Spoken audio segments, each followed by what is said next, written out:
Let's go. Hello, boys and girls, ladies and gentlemen. We are back. A few refreshments have been had. Morale is high. Myself and Henry in the booth with you guys for the next 2.5 to 3 hours, guys. This is the 5-5 No Limit Hold'em stream. So we're going to jump straight into the action before I will give you guys some feedback on free rolls and giveaways and the like. Thank you for joining us, guys, as always. So Carol in the cutoff, raising to €30 with the ace-jack off, seems very standard. John going for a 3-bet with the ace-queen of hearts. Now, immediately we see, you know, how the sizings have differed here compared to the 2-2 game. In position, a hand like ace-queen of hearts, you could go one of two ways. Carol has jumped into the 5-5 table after playing the 2-2 table earlier for a short time. Now, in position, you can go smaller, of course. You don't need to go as big. Now, this is an interesting spot. Really, now, you would expect John to c-bet here, but you don't. We don't have to c-bet massive. We have top pair, top kicker. Our opponent, you know, is unlikely to have a hand like ace king or anything like this. I like this sizing from John. He's gone for around about 40% pot. Seems good.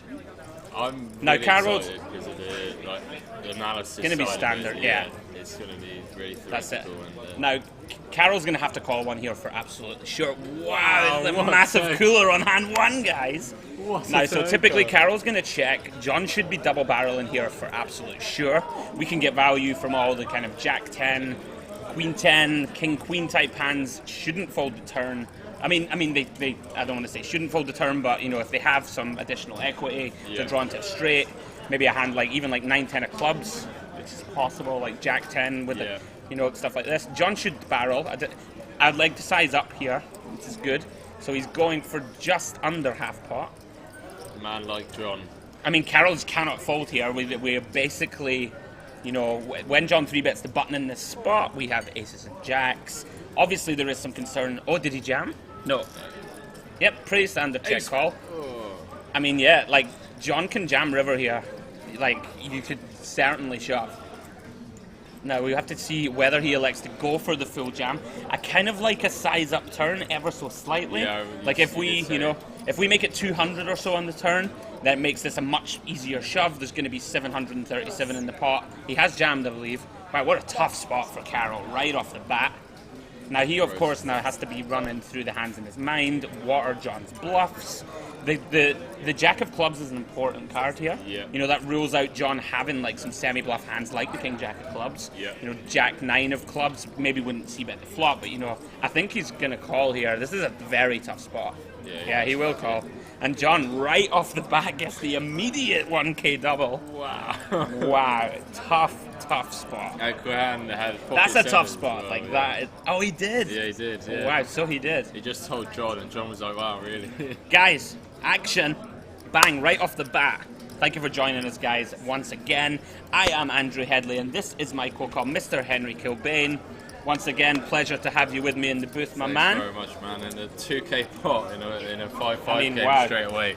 Right off. I mean, that is a tough spot, right, for Carol. Like, if you're in his shoes, like, what's your thinking before making a call or a fold on the river there? Like, my thinking is, this is a cash game. The guy on the buttons 3-bet me. I have top and middle pair, and I'm gonna call, basically. Yeah. And you never get away from a spot like that. It's super tough. You know, you need to know something about John. Like, for example, I know John fairly well. Yeah. I know John's style. John can have like all the bluffs here. Like, he can have a lot of bluff combos. He can even feasibly be jamming with worse for value, like an ace king. I'm not sure if he always does.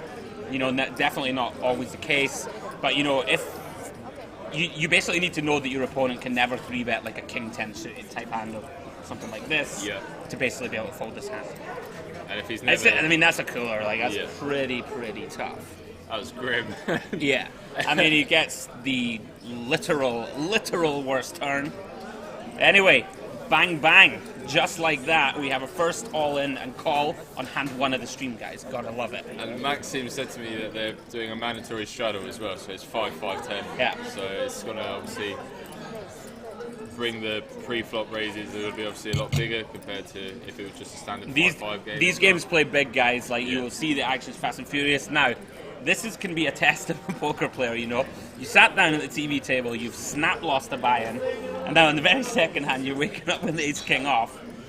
Like typically, I would like to see a 3-bet. You know, we're 100 big blinds deep. Good for him. Pretty standard stuff. Yeah. Now Espen, you know, it's pretty thin actually for an open. I mean, look at that. I mean, Karen should be all it. I mean, wow. This is dicey. You know, ace king offsuit, out of position. You know, are we just playing fit and fold here? Like, are we just gonna look to connect and otherwise we give up? We give up. Like Espen has to call now, I think, which is like he's getting over 3-1. You know, it depends how he perceives Karen. You know, if he thinks Karen has a lot of like tens and jacks, it may influence the decision a bit more. As we can see, Espen. Wow, my God! What a start to the stream! Unbelievable! What Unbelievable scenes. Now, as we can see, unfortunately for Espen, his opponents actually have the 2 combos of hands that he's probably not going to get any more money here. Yeah. You know, well, if an ace or a king comes, of course. Now, Espen should bet now. You know, he can feasibly have some bluffs. He can have hands like 9-10 of spades, 10-jack of spades, queen-10 of spades. If Carol's checking back flop, he's probably not betting turn. Although Carol should have some overpairs that check on this texture flop. Like you mentioned, pre-flop. I think Espen will lead. I would imagine Espen will bet around about 150 or so here. It feels like it makes sense. Yeah, he's gone bigger. Pretty unfortunate for Espen that he's like literally ran into the 2 hands that can give him no action. But that's the problem with Karen's flat. Sorry, Karen, don't mean to. I mean, it's a tough. Don't get me wrong, you're not loving this. Yeah. When you get an under the gun 1 open and a middle position 3-bet. Yeah. But you know, with a hand as strong as ace king, 50 bigs. You can't be committing 20% of your stack. I'm all in basically. Yeah. It's a a strong TV table. Espen's a good player. Also, Carol's just lost a big pot. Yeah. Right? That has to have some influence. Definitely also. Does. You know, ace king. I'm just gonna put it in, basically. Anyway, guys, in the chat, give us your thoughts. As always, please, any questions that you have for me and Henry, please feel free to hit us up. Now, wow, look at all the new followers. Thank you, everybody. I am the Raz, Tokas DD, Edvinas199, Castellus, WebRH, Razup, and TomatX1. Thank you, guys, for the follows. Boom, we got the follow hype going. We do have the follow hype. So, guys, just to give you that information, BetSafe have been very kind to run a €500 free roll for us this evening. One of our sponsors for our event here at the Cash Game Festival. So I am going to put the password into the chat for you guys now. Anybody who is not involved, there you go. You can see the password. Anybody who does not have a BetSafe account, get signed up, jump in the free roll, get some free money, man. Right? Free money. Look at the action. How good is this? This is like the morale is through the roof. So John opening the 4s. Now the interesting thing here, Rauno only has 50 bigs. Yeah. You know, if Rauno has 100 bigs plus, then the 4s becomes a much more attractive spot to peel. You know, typically against the 50 big blind stack, you're not getting the right price here with pocket 4s to peel. Yeah. I like to see a fold, and John playing perfectly so far. I like it. This is one of those spots, you know, if you're both super deep, like for example, if we're both 2k deep, it becomes a mandatory call. Try and ping a 4 and try and win a big pot. Wow, awesome stuff. And John is going for, I believe, a Cash Game Festival record as well, which is the most TV table cashes. It's currently on 6. Right. It's his own record that he's trying to break. If he books a win in this cash during this stream, he's in the lead by like 3 as well. So okay, he's just bossing it at the moment. Gotcha. And so, guys, as you can see there, the chip counts Ed and John with 2k. Ed is bought in for 2k, I believe. So John snap doubling up to draw level with the chip leader. Also, guys, anybody who is new to the Cash Game Festival, we run a TV table trophy award. So throughout the week, you know, throughout all of the live streams, whoever wins the most big blinds across the week, they will win a hospitality and accommodation package to the next Cash Game Festival stop. So if you're in Tallinn, if you like cash games, if you want to get involved and get on the live stream, that is all the incentive you should need. So we will run through the player bios. They also get a stake, I believe, as well to actually play. Oh, you get a stake? Yeah, in the cash games. So It's obviously a huge opportunity for someone who, if someone's here grinding like 2-2, for example, to get the hospitality package, flights, and the stake to actually go to the next festival with like a bankroll. And Espen's just running gold. Just running so pure. Now, I'm not sure about this C-bet with King Jack from Cahan. It's okay. We prefer to have like King of Diamonds or something in our hand to have some backdoors. He is against the big blind of Espen. I expect Espen to check raise this hand a lot. Our hand needs protection. We have a lot of like feasible check raise bluff, semi-bluff hands like diamond draws, Queen 9, 7-9, Jack 9, all this kind of stuff. Unfortunately for Espen, Cahan had pretty much close to the bottom of his C-bet range. And he's off to a really off golden to a nice start. So guys, I will run you through the players at the table. We have in seat 1, Mr. Rauno Tipner, 28 years of age, from Estonia. And he started playing poker in 2010. What is your biggest achievement? He says he doesn't have any special achievement. Might just be a cash game grind. Sad times. Maybe this is the day, Rauno. Maybe this is the day that you crush life, win 600 bigs and win the TV trophy.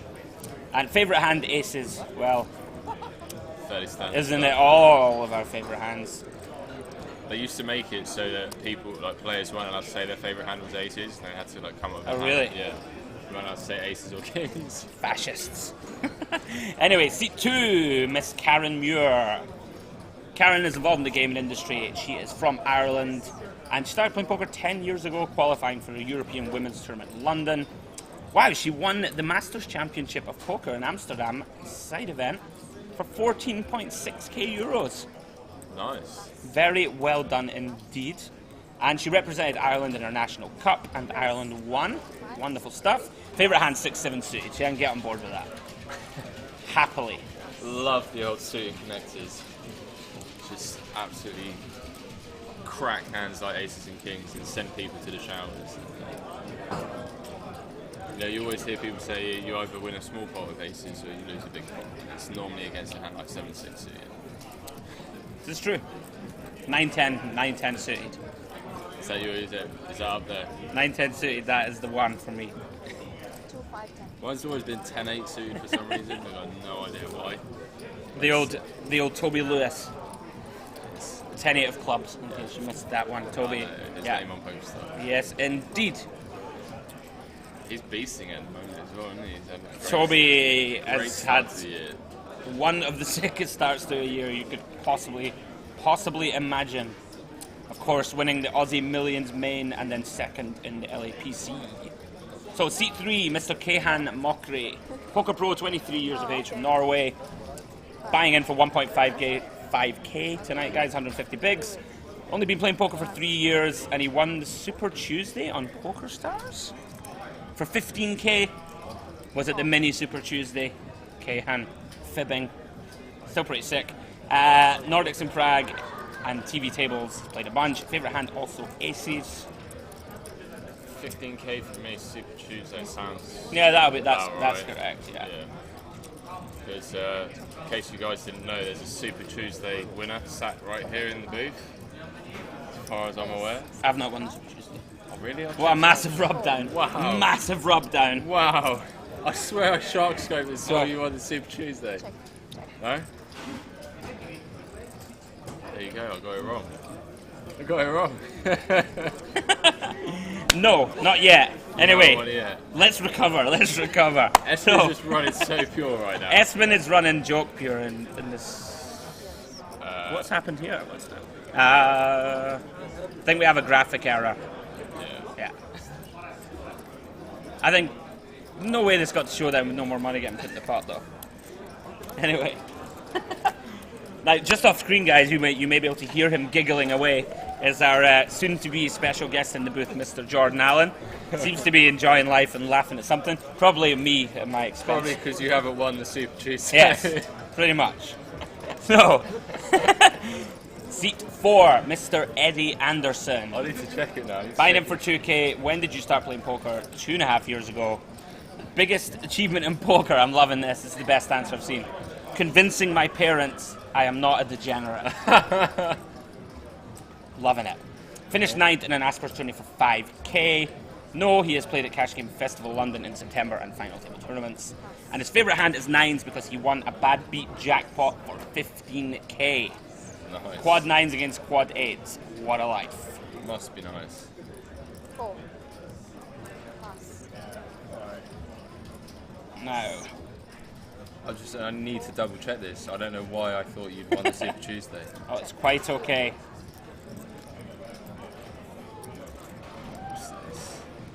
All right, guys, back into the action. Oh, you won the mini Super Tuesday. You can't rub me There for we that. go. Okay, well, there you go. And I don't really remember, to be perfectly honest. And there you go. So, John has turned the best hand now, and he correctly deduces that he's good and leads out with his 9. Picking up the pot, and nice start It shows from the John. floor space as well.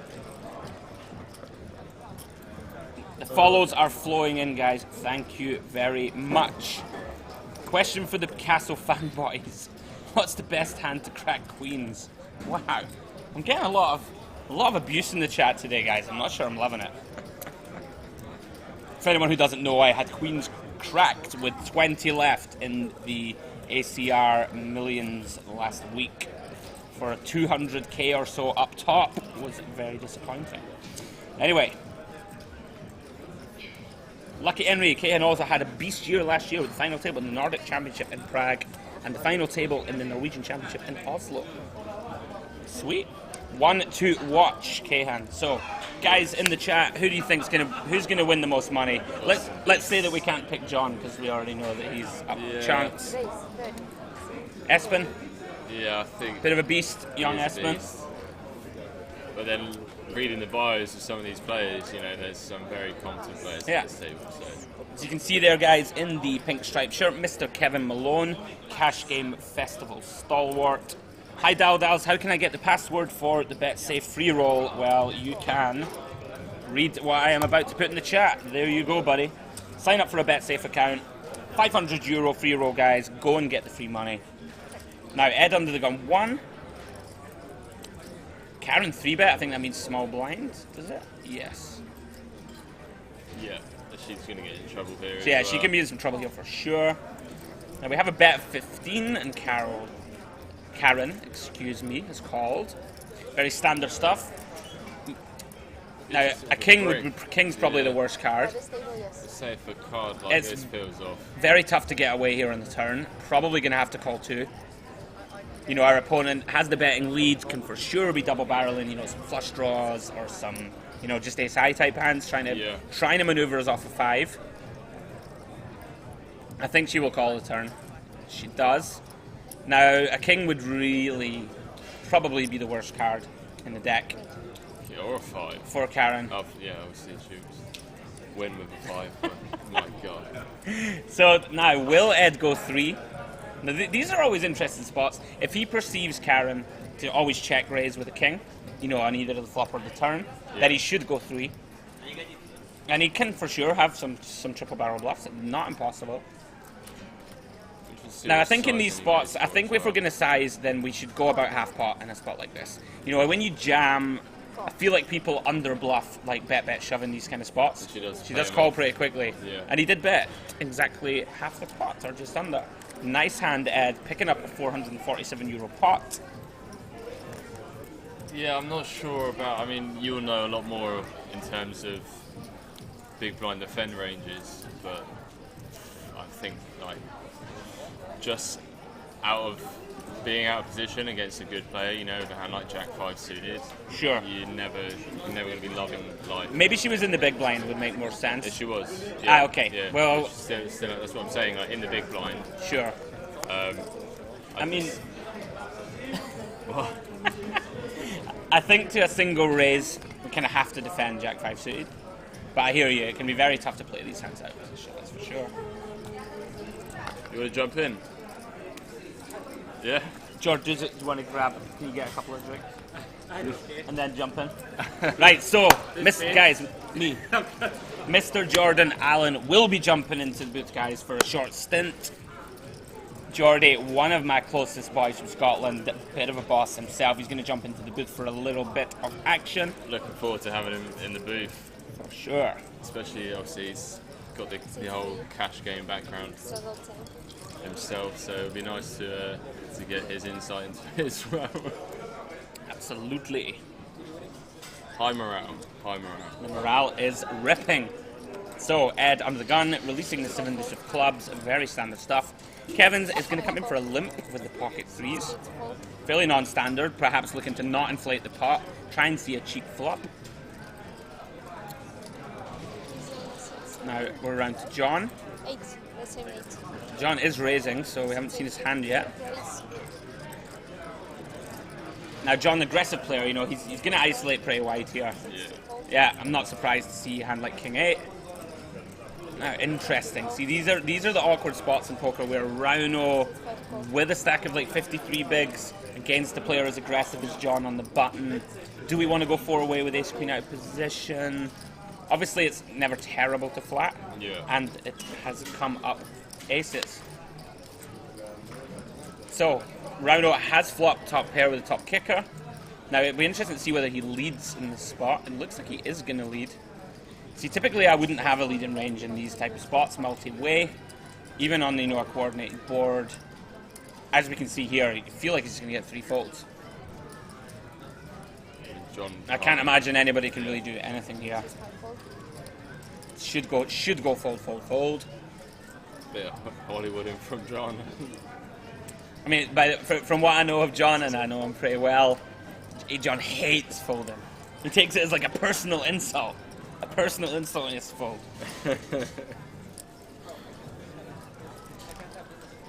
Hence, the justification of his call in Bratislava with the King 10 to a fold out of position. I love it. He just doesn't care about getting involved sometimes. It's very true. And I'll jump out for 10, okay, mate, so minutes Henry's going to jump out for a little while and we will welcome Mr. Jordan Allen to the booth. The man himself. Guys, be kind, be lovely.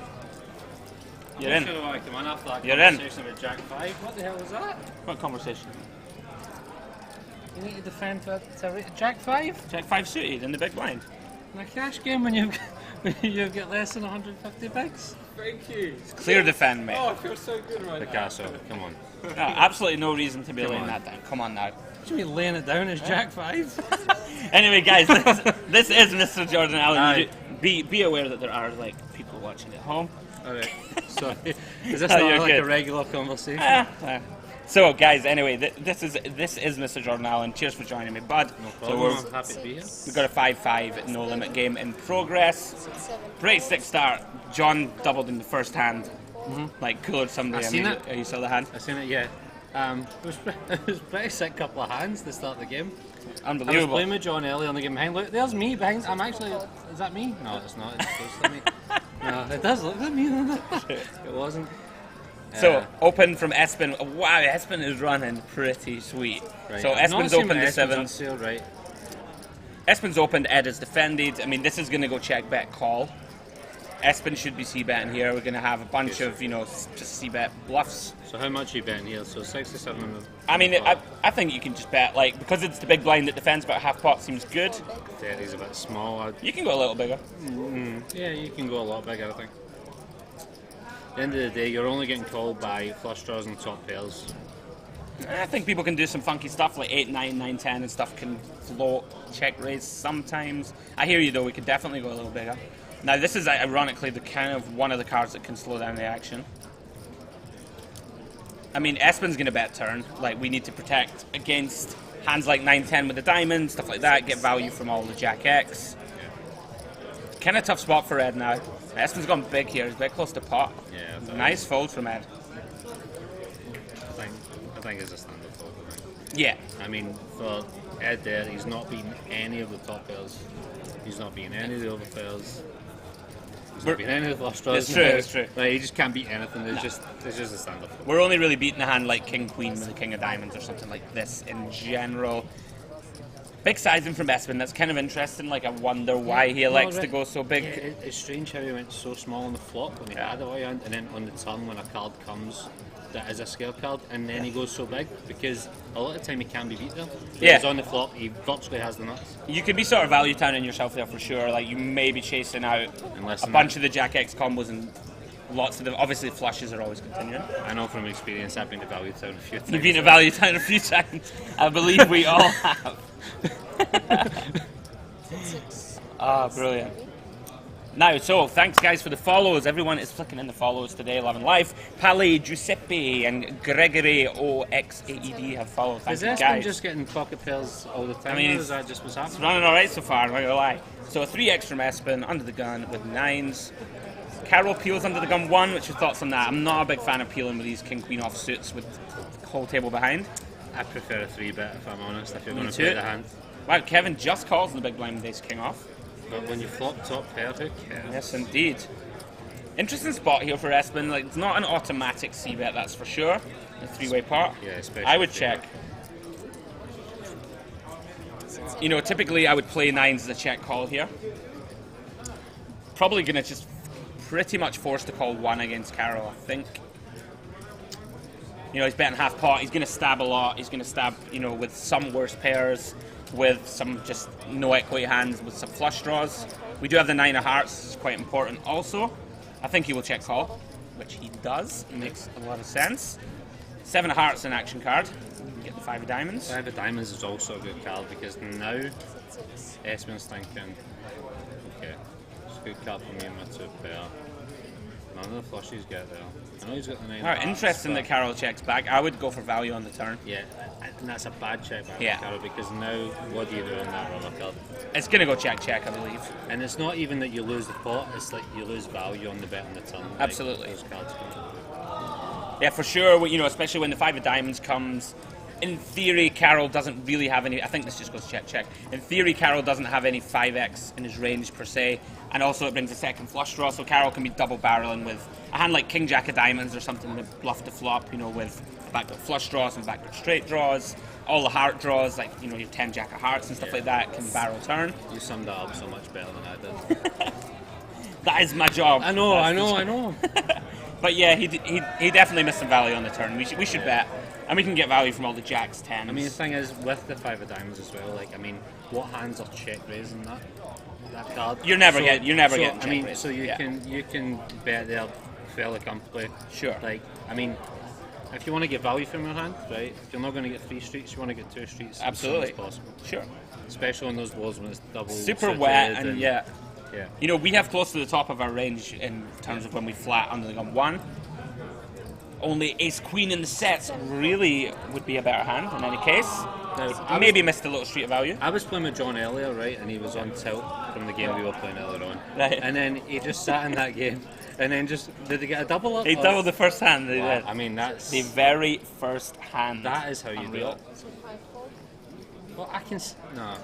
See, I keep thinking I see myself, but it's just a lot of good-looking people in town. There's just a lot of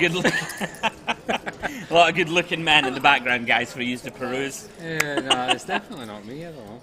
So now we have an open from Kahan on the button, very standard. Kevin defending the King 9. Typically, this will go check, bet, call. Unsurprisingly, that is the case. Kevin with middle pair, back to flush draw. Kahan, you know, I find that people just bet ace high flops from the button, just always. It's interesting to see on the turn here what Ooh. happens. Now, this is actually one of the best cards for Kahan to double barrel. We can target all the 9x that Kevin has. We can double barrel and get folds from 9x and 3x. Also, you know, an important consideration for you guys watching at home, you know, the button has the range advantage here in general. He's bet 100. The big, I really like it. The big blind, yeah, I really like it. Because the big blind, you know, doesn't have ace king, doesn't have ace queen in theory. Even ace jack, they sometimes will 3-bet. So we have every single one of those combos. And also from the button, we have every ace 3, every ace 9, every set of 9s, every set of 3s. We have absolutely every set possible. Okay. Whereas, you know, Kevin can never have aces. Super rarely has ace king or ace queen normally in a 3-bet. Yeah. So we can barrel turn and target the 9x and weak ace. I like the bet. I just don't know if you need to go that big. Well, he's clearly just looking to put maximum pressure on like the range of Kevin. You know, even like let's say you're Kevin there with ace 5 off. Yeah. You know, it's. I actually like sizing up here as an exploit. You know, we're trying to target 9x folds. Just these spots, I find that when you bet half pot, like 50 or 60, people just get sticky and they're like, all right, well, I'll call one more. Yeah. I hear you though. I mean, it's maybe not necessarily quite so big, But from, you know, just cash game theory, range advantage there on the button, betting big on the turns seems pretty good. I don't disagree, sir. Hey, big dog, look at the follows are flowing in. Thank you guys for the I think love. it's just because I'm up here. It is. Jordy's brought some class to the booth, guys. Oh, hold on, Karen's got jacks. Right, come on. Hold on, people hate jacks. I played with a lot of guys in cash. You can take this one. Guys and girls, sorry, I don't mean with six. And they hate jacks, so do they just fold? No, she's all in. She has to be all in. Good, all in, and she wins. 16 bigs. She wins. Oh! Espen. Espen's not folding. By the way, has Espen just got pocket pairs all the time? 7s, 9s, and 10s, 3 out of the last 4 hands. Right. 36. I mean, this is unfortunate for him because he's actually getting hands and he's getting cooler. He's not folding 10s I mean, here. 30. Yeah. I mean, you could make a Is really. he? He won't fold here. I mean, Rauno's an active player. It's 16 big blind reshove. He has 200 bigs. Right, about the big blind thing. See here now, we're talking about real money here, cash. Okay, fine. This is whether or not he wants to gamble a night out in Tallinn with pocket tens against Karen's shove with 160. So for Espen to call, it's a 3-course dinner, 12 Not shots, a 3-course dinner, and an Uber home. It's a 1-course dinner, 6 Jaeger bombs and a couple of beers. He's gonna call. I mean, I think he does call. Oh my goodness! Hold on This here. is the best timer on table ever. He's not even. Is he looked yet? He's not looked here yet. we go. Let's see. Right. Hold on. Let's relax. Right. What are you doing in this spot? This is a tough spot. It is. Espen's cold call. Hold on. I'm looking at you because I don't think this is tough at all. What are you doing then? Hold on. I don't think Espen's cold calling here with aces, kings are better. Why? So. Why not? Rauno has 660 euros. So if we re-raise, Rauno gets to fold out his mid to strong range hands. Hold on, right. I don't think that Rauno's ever going to bluff here once he's raised. Especially when... that's what I mean, so that's why we flat. Hold on, I'm going to take a drink, right? Right, take a drink and let us know. This is pretty awesome to watch, guys. What is he going to do? This king? Yep. I'm not saying I would, don't get me wrong, but we can't flat. So we'll never flatten. I know, I'm saying he's now going to make it 470. No, 3 something. 600 it looks like he's made it. Yeah, big size. That's a bit of a tell, actually. It's not even a tell. It's just bad because he's just going to have to because Espen is folded pretty quickly. Yeah. No, if Espen has a hand here, right? And he's going to call puts off. It in his eye, right? He's going to go, oh, what's the math here? I need to call off, right? Absolutely. And instead, if he just makes it like 350, 380, he can maybe make a good fold because Espen's never done that with like a worse hand. Like he's never done it with never going to back shove. Yeah, it's fair enough. So anyway, Karen, all of a sudden she gets the chance of more than a triple because of the extra money. Am I weird? I want to say a 7 for some reason. Am I just being cruel? I don't know why you want to see a 7. 7? She's got jacks. No, but the 7's folded. Oh, I see. Oh, right. Sorry. Come on, man. You're not even looking at Espen. Apologise. Right. What pocket pair is Espen going to get? Tune in to the next hand. See what pocket pair Espen's going to get. He had, in fairness, this is our message from the Stay Hydrated bot. You have been live for just over 4 hours. By this point in the broadcast, you should have consumed at least 16 ounces of water. We have, with some additional sugars. I've only been on for 60 minutes. I feel dehydrated. It's good, isn't it? So, guys, Summer Birdie. Karen's got a good little chip up there. Absolutely. Get Karen back above start stack with that triple up. There's Karen and Kahan. That must get confusing with all these names. Karen and Kahan. Right, so it's 2, 5, 10. Wow, look at these hands. This is awesome. For 6 hands. Hold on. This is a joke, isn't it? Like, it's not rigged, guys. I sat in a game and it was full, and then the live table's here and it was just pocket pairs galore. Look at this. Kahan, I think you have Espen's hand here. I think there's been mistakes. Wow. So pretty standard here to see her raising a flat. Kahan very deep.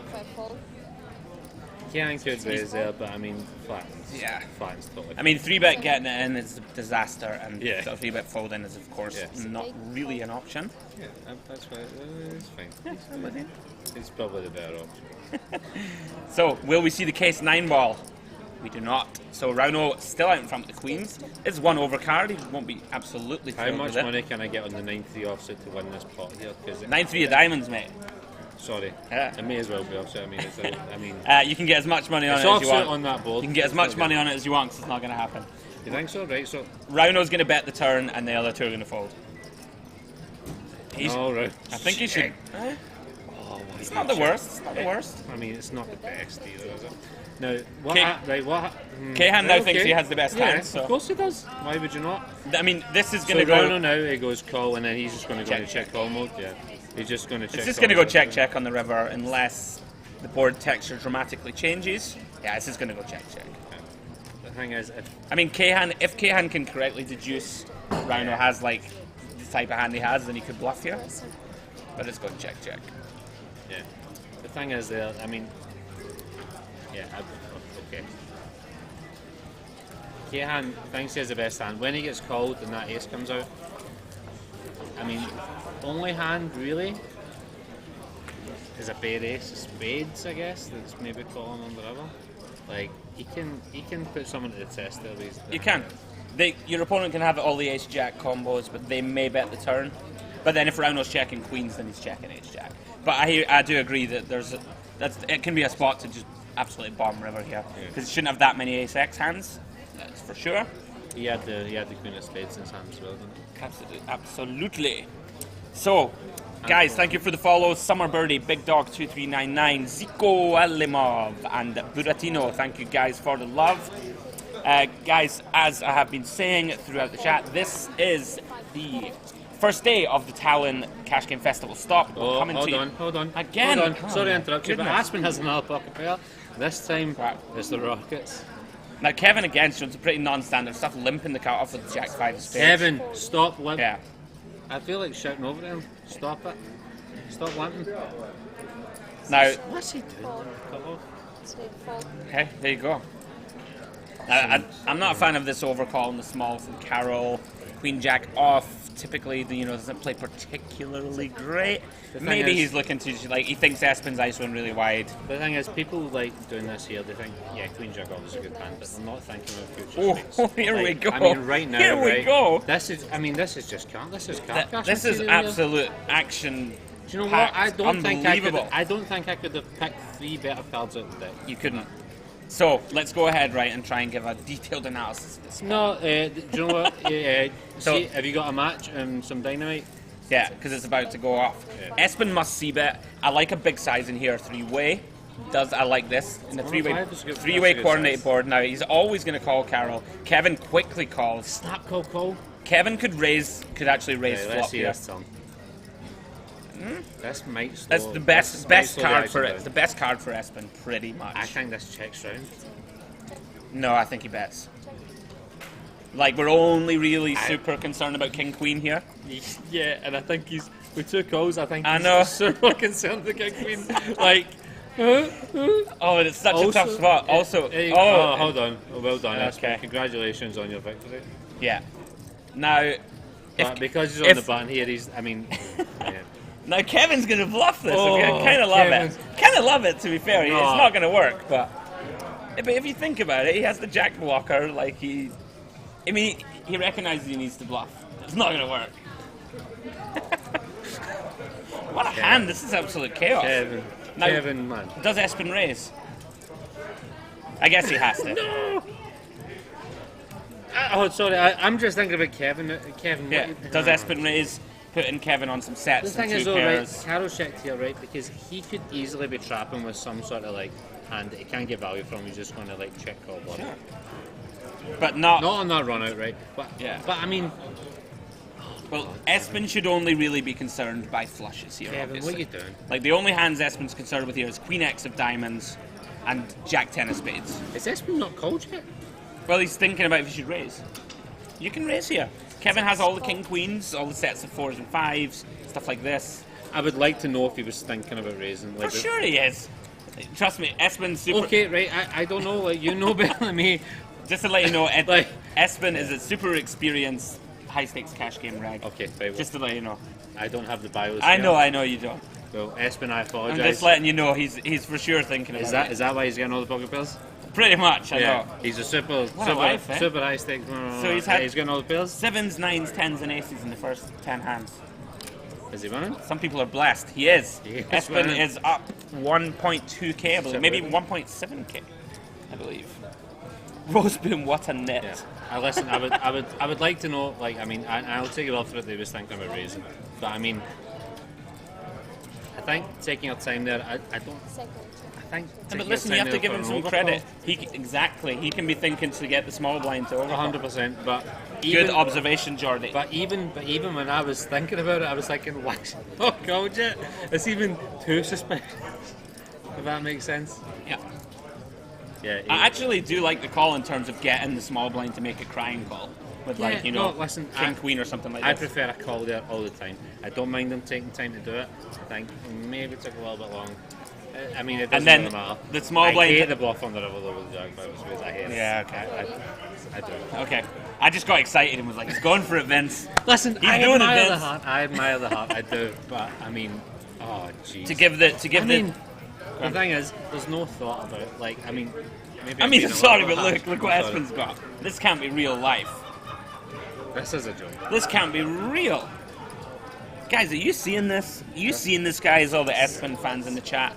How can you have 7s, 9s, 10s, aces, queens in the first 10 hands? Woo! I just want to make a quick point about the last time with Jack 5, right? Please do. He had a good equity hand on the flop, fair on the flush draw, right? He got to a point where on the river, he didn't know what to do, and because he had the equity on the flop, he didn't realise that. I think it's a frustration bluff. I think it's. Oh, I didn't get there.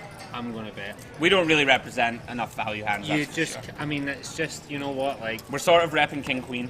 You know what, right? And even that shouldn't always bet. You know what, you just take the check, you lose, and then next time you make the hand. Now, Ed, opening up... Now, they are so deep here. I think if we're going to open this hand, we should be calling. Yeah, okay. You know, if we're going to open 9-7 of diamonds under the gun 1, and you get 3-bet, like, you need to call. Yeah, I don't think you should be opening 9-7 super diamonds deep. under the gun 1. Me either, not a big fan. This is going to go check. Basically, always. No real reason for Espen to bet, and he does not, which is standard stuff. Okay, now Ed actually is one of its best cards in the deck for him to start bluffing. Let's see if he can work out that Espen has a hand in the range of kind of 10s through queens. If he decides to bet here, he has to go big on the river.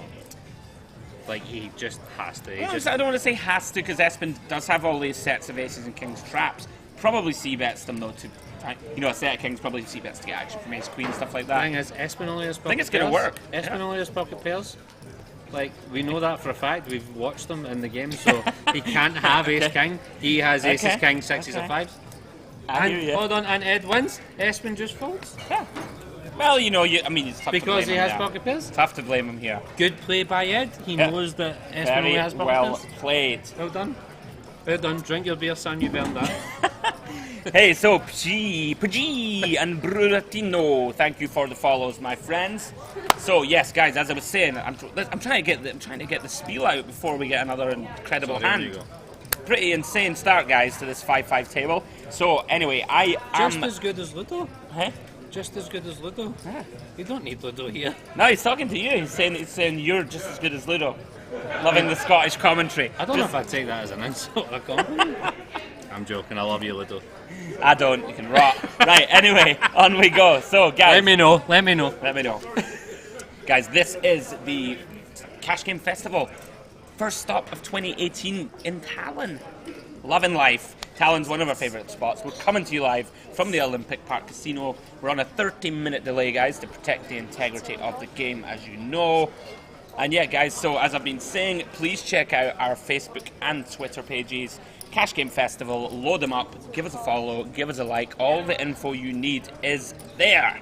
Piano Cat says, I like the commentators. Thank you, my friend. I'm glad you're enjoying it. We like to bring a bit of lightheartedness to the stream and hopefully some good analysis for you guys. Anyway, so we are going 4-way to the flop. We have a raise from Espen with the 7-8 suited. There you go, he doesn't have a pair. Doesn't have a pair. No, he does. He has a pair of 7s. He does now. Wow, look at that. We are getting action every hand here. So he has middle pair. We have 2 gut shots for Kahan and Carol. And Karen has a nut flush draw and 1 overcard. I don't think Kahan's going to grab too much here. I mean, Espen should check. I would expect this to check through, which it does. 4 of clubs is a supreme action card. Boom. I mean, 5 of clubs. Okay. Now Karen has the nuts. Now I like it. She checks. I like this. I think Espen's not going to lose any money here. I think that's like Kane is leading 100. Okay, maybe he recognises that his 3-4. Oh, he has a straight. My apologies. I thought he had bottom pair. My apologies, guys. Well, he's going purely for value. Well, also a redraw to the. He's gonna get the super low flush. Yeah, he's gonna get stacked here. What is that from her? Just a only if Karen. Please tell me you've called Karen. No, she. Oh wow, she just raises half the stack. Karen. Oh, he's not. He gives her the ushka look, Karen, as they say. This is like never a bluff, I must say. Now, can Kahan figure it out? This is one of those situations where if you're Kahan, you're like, he's huffing and puffing here, right? He's raging. He should actually just show his hand and go, nice hand. Wow. Oh, nice sip of the drink. I love it. Okay. Oh, he jammed. All right then. Well, hold on. Karen is going to double. He jammed. You know what? I take it back, Karen. Genius. What? Karen, you know what? To be fair to her, she got max value. Might you go and check river here? Do you know what? I take my hat off to Karen now because please do. Literally, have some respect for the booth, sorry, okay? You know have some respect for the etiquette of the booth. But oh, jeez.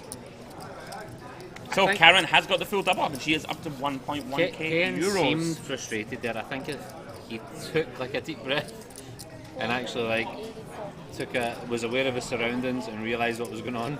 I think that he could have folded that very easily. Yeah. But I mean, listen, fair play. Easy for us to say though, right? Who's to say Karen doesn't just have 2 pairs in the spot? I mean, listen, playing it? What is Kahan? So he's bet and then calling off and all in there with. Well, he's bet, Karen raised, and then he jammed. Yeah. I mean, yeah, okay. Hey, each to their own. Each to their own, indeed. Listen, as Mike Sexton would say, it's easy when you know the cards. It's easy when you know the cards. Guys, you know I'm fond of a Mike Sexton impression. It's one of my favourite things to do in the booth. Oh, it's real easy, Vince, when you know the cards. Am I Vince? Sorry. Yeah, you're Vince Van Patten. I'm sorry. Sorry, I didn't realise I was Vince. I don't have the hair. You don't have the hair to do it? No. I mean, maybe on a good day. Maybe anyway, maybe in my suitcase. By the way, just in case a member of the Sexton Mafia is watching this, I'm a big fan. Big fan of the Sexton. I don't. Come at me, Sexton. I don't. Oh! I'm joking. He's a hero of mine. We've got some good cop, bad cop going on in the booth, guys. We're just beating up Mike Sexton. Yeah. Okay, let's see what's going on here. Hand number 7. Alright, off we go, guys. I mean, pretty incred, to be fair. An incredibly interesting amount of hands. Like normally, by the way, like for 17 hands in this session is. We've had 4 all-ins in the call in 17 hands, which is unheard of, really. I mean, in a basically what's playing as a 5-10 game. Yeah. Pretty insane. Anyway, Kevin, see limping again under the gun. Ace-4 off. Kevin, not a fan. My apologies, sir. Karen limping completing in the small with the 6s. Seems good. Yeah. Now, Ed, will Ed raise? He probably should raise with 8s. Kevin, what a boss. He's on Instagram watching cat videos. Ed has made it 60. Yeah, cat videos. I'm sure that's what he's looking at. Hashtag twerking. Now, not a big fan, Kevin. No offense to you, my friend. So he's limp calling 6x. Yeah, Karen has to call now. 8-6 ace. Can we get it? Okay, oh Mike, look at this. Right, so just to make a point here, so Kevin's limped, ace-4 off under the gun here, right? So now people say the worst playing poker is to limp raise aces, kings under the gun. Mm-hmm. See in the spot where you limp ace-4 off under the gun? That's the spot where you should be raising under the gun. Especially with him on the phone, that image, that raise goes through there. I think aces just go in them up, but nah, he's too busy looking at twerking videos on Instagram. Incredible times. Where's his Jack 5 of spades here? That's what he needs. Sorry, the guys in the chat are saying, where is the mad laughing coming from? It's Mr. Frankie himself. You can hear him on the stream when he gets going. Pretty awesome stuff. That's the boss man. So I was just going to say, guys, anybody who has just joined the stream, this is our 5-5 no limit hold'em game for the evening.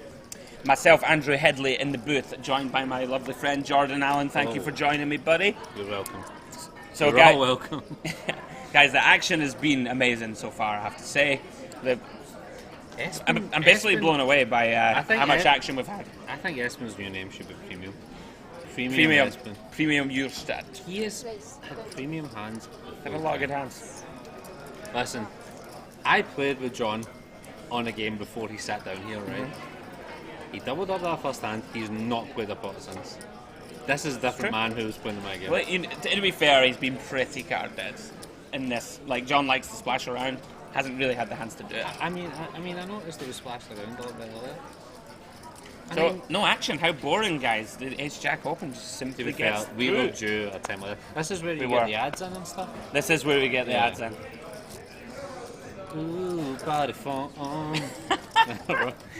We don't do that anymore. I don't think we do, mate. So right, so the stacks are increasing here though, so we're going to get some interesting spots at some point in the next hour or two. Sure. So Espen out in front at the moment, closely followed by Ed, and then the rest of the guys at their heels. So Carol under the gun with the Jack 5 of Hearts. Expect him to release. That's okay. I was getting a bit worried that was delayed on the screen. I thought, is he getting up to something here? I know you guys love the Jack 5. You love defending the Jack 5 from the big blind under the gun, whatever. Absolutely. I'm defending it. 100%. I don't know. Now, interesting spot here. Cahan with a pretty standard spot to open. I would like to see a 3-bet from Ed here. Typically want to make this around 4.5x. Stack depth. Good, I like it. Pretty much perfect. I was saying 135. Makes it 140. Espen actually had Queen 9 of clubs there. Could have been a spot to go for a cold 4.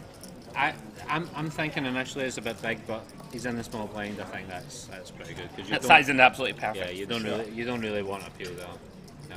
From anyone out of position, it just makes it awkward. 140 is pretty good. As long as you're consistent with it. As long as you're consistent with it, and people can't pick up on bet size and tells. He's going through that beer almost as well as I am. Almost as well as you, my friend. Almost only. So guys, as you can see, Espen out front with 2.5. Wow, the graphics, they were just too quick for me. Must be getting old. So guys, anybody in the chat, give me your insights, any insights you have about the table, any questions you have for myself or Jordan, please let us know. Now, Rauno under the gun 1, I would open this hand. Looks like a good hand to go for as a raise fold. To a big 3-bet, you know what I'm saying. Anyway, a good hand to include from our early position raise spots. Carol in the big blind. Unfortunately, it says 3-bet, guys. That is not 3-bet. It's the big blind. So, Rauno out flopping Carol. Typically, this just goes check, bet, fold. Let's move on to the next hand. If anything happens other than a bet and a fold here, then check 30. Check 35, fold. Just bet $2. There we go. Just like that, guys. That's the type of detailed analysis you guys know. That's what we're here for. That's what you guys know and love at the Cash Game Festival. We're here to let you guys know what's going to happen. Absolutely. Well done, Rauno. So, Jordy, can you let us know what are your plans while you're here for the next week to 10 days? Well, my plan is to play in the cash games here that are going on. I've already mingled with a couple of the guys here. It seems like a really good group of people that are here playing. If I get my case, I will plan on changing my clothes at some point. Yeah, just for anyone that doesn't know, my case, I was on a connecting flight from Glasgow to Amsterdam to Tallinn, and my flight was delayed from Glasgow and my case got left in Amsterdam, and there's only one flight a day, so hopefully I'll get it back tomorrow. If not, I may be borrowing some of your shirts. Guys, look at this. This doesn't just happen, guys. This doesn't just happen. Anyway, Kevin limping the button. Kevin playing a complete limp strategy, then grinding the phone. It's quite an interesting technique. It'll be a bit of a tell if he gets aces and then puts the phone down. The only thing I can say is now look, here's the example of John just going for it. Can Kevin watch this back? Yes. Right. So, and I want to know that he knows that he can see this, and I don't mean to be mean or whatever, but I mean, this should be a big eye opener for him, right? He's coming and playing in a live stream game. He's sitting on the phone. I mean, what's he doing? On the phone mid-hand, yeah. I mean, he's not even interested. No. playing a bit of fit or fold poker, which is not I don't know. ideal. I mean, I like a game of Candy Crush, but I mean, yeah, I mean, I would just open the button there and then we avoid that problem altogether. Unfortunately, yeah.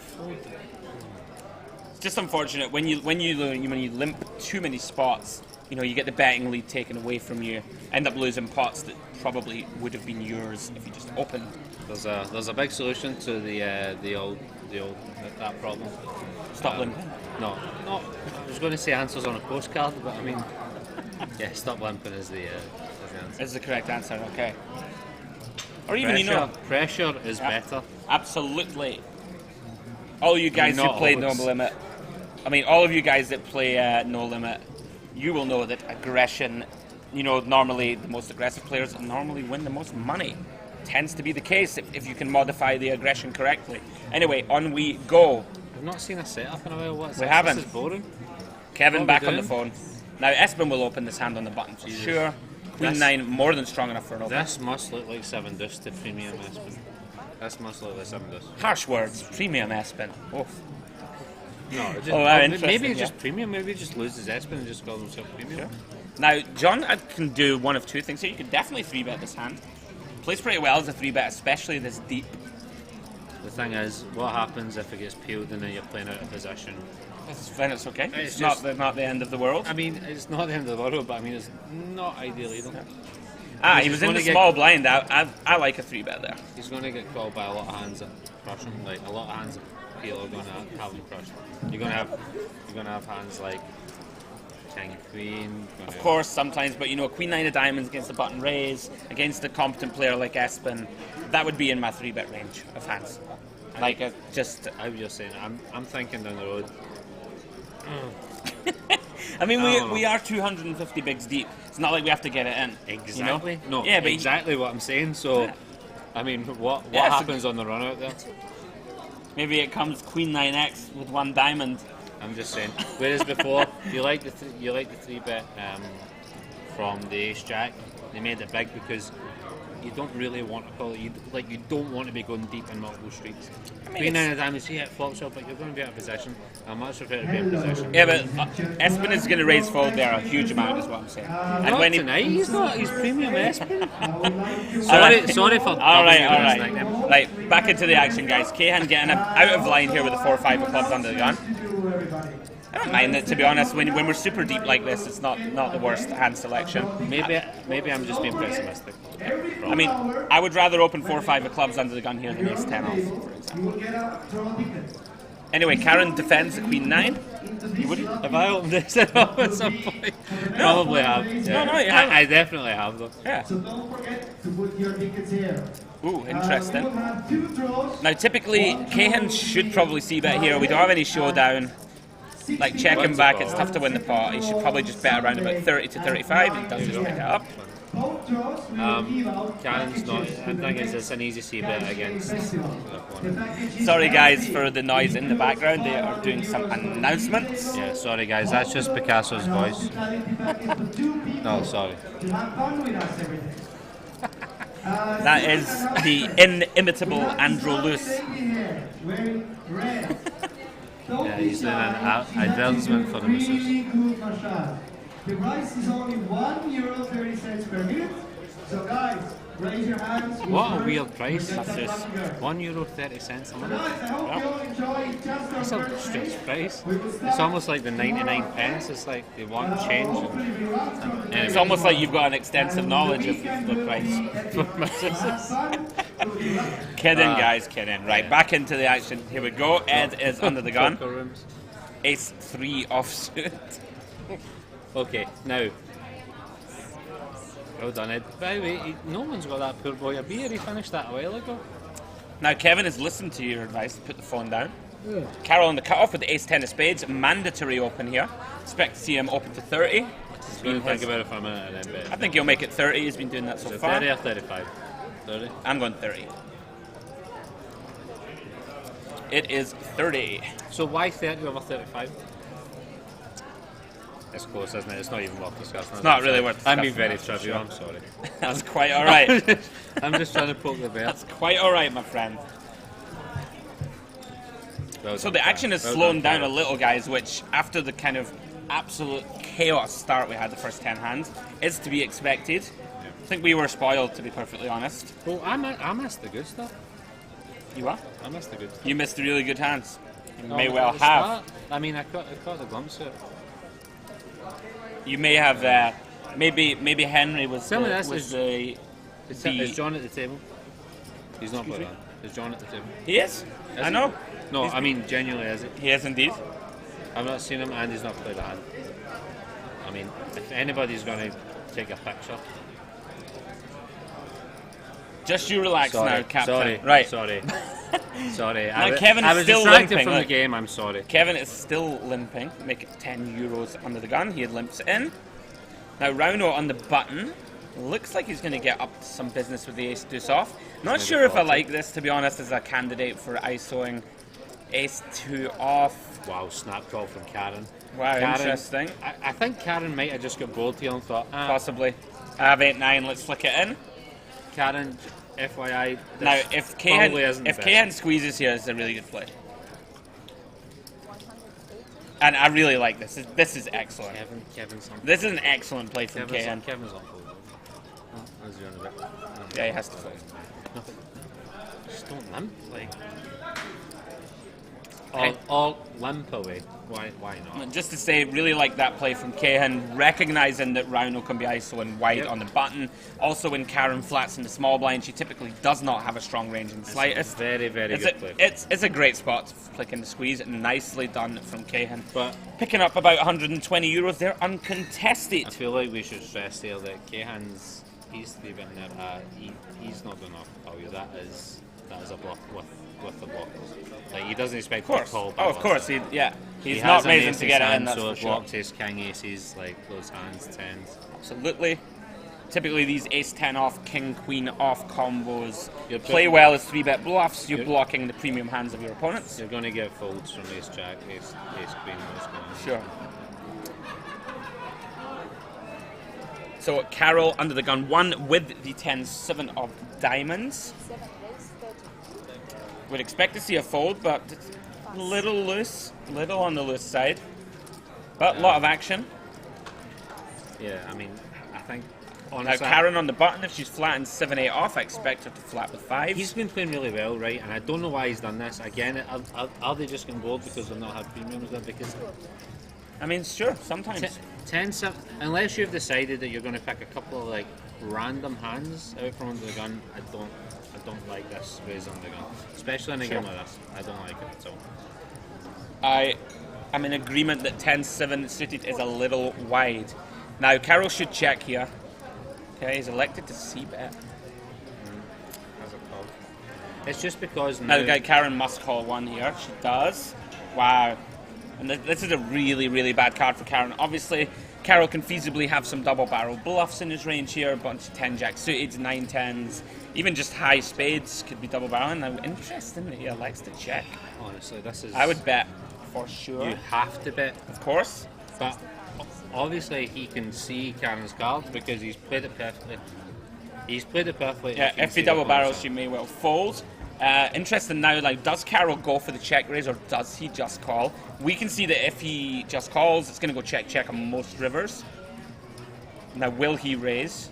The problem is here, Jordy, if Carol raises, what hands do we feasibly rep as a bluff with the check raise? It's hard. Tough, right? Tough to rep too many bluffs. It's not even that. It's hard to like talk about this because it's.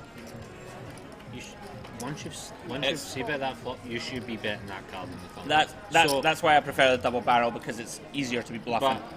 This is going to go if you put me in check. this thing, like I maybe do a stop and go here, like, and this is just me thinking weird. I don't check this river here because it's just going to go check. You think she checks too much? Yeah. I think he will. And the check thing is, that. against this opponent, she's never betting him as flush draw either. She's probably just going to go I missed. Okay. So Yeah, it looks like Carol is going to lead. I think a lead is, and he's hoping that she has. Look, like, she's going to call. No. Quickly call. By the way, do you know what? He might have played with her before and knows this. Like, He's and played that hand do you perfectly, know what? in fairness. And do you know what? If he has, then I take my hat off to him because he's Max value. He's got max value because he's played the player and he's not. Yep. Nice hand, Carol. Well, You know what? I'm going to give you the benefit of the doubt, Carol. Well done. Nice one. Because there must be something else that we don't know. I gotta give some love here to the Sightgasm. Just to let you guys know how much I love you, you are one of the only streams I popped into all week. Sightgasm is our nick. We love you. We absolutely love you. Also, thank you, Sightgasm, for the love, and thanks for joining us and joining your friends in the chat. Always a pleasure to have everybody with us, guys. So, back underway with the action. So, Jordan, as much as a pleasure it's been, soon I will tag Henry back in if it's okay with you. No problem. But he's just chilling in the background, but we will have another few hands. Still a bunch of time to go. How have you found the experience in the booth? Enjoying it? I've enjoyed it. It's been strange sitting here talking about stuff, especially when we see the hands. Oh, here we go. Hold on. Oh, no, hold on. Right. Kevin's put his phone down. See, that's the tell, guys. Kevin's put his phone down. The phone's gone down. Now he's deciding Get to a play. Hold on. John went. He actually had a chocolate. That wasn't a cough. That was a chocolate. Wow, the sizing is tiny as well. So he wins. Yep. This is Kevin. She rolls the eyes. Kevin. Wow. Kevin. Karen rolls the eyes. Kevin. Everyone knew you had candle. I'm sorry. Oh dear. This is for your own good long term, Kevin, if you want to keep playing. This is bad. Give me like 2 minutes. What's in Karen's drink? Sorry, it's very enjoyable to read the chat with you guys. They have awesome banter, I must say. Yeah. Sightgasm, Andrew, hype. Sightgasm, loving it. Thank you. We appreciate you. I feel bad, man. I mean, literally, like, I know we've seen he had aces there, right? But I mean, if you watch that back, just his body language, everything about it. If we're gonna, play a limping strategy with all the hands, then we need to just call there with aces. But you do. I'm just trying to be theoretical. Yeah, 100%. If you haven't 3-bet once and you've limped every pot, it's very rare that a player will do that and then 3-bet with a value hand, without a value hand. Look, it's also probably look at Premium Espen is good back in action with the aces. I'm a big fan of Espen. He gets a lot of big hands. Now Espen's gonna raise here. By the way, do you know what's cheaper than limp folding? A taxi home. I think so. Just saying. Now I reckon Espen probably makes us about 45 to go. He doesn't want to lose the he doesn't want to lose the action from Karen. He's in the small blind. I don't think he's getting any action. I think Karen calls one here.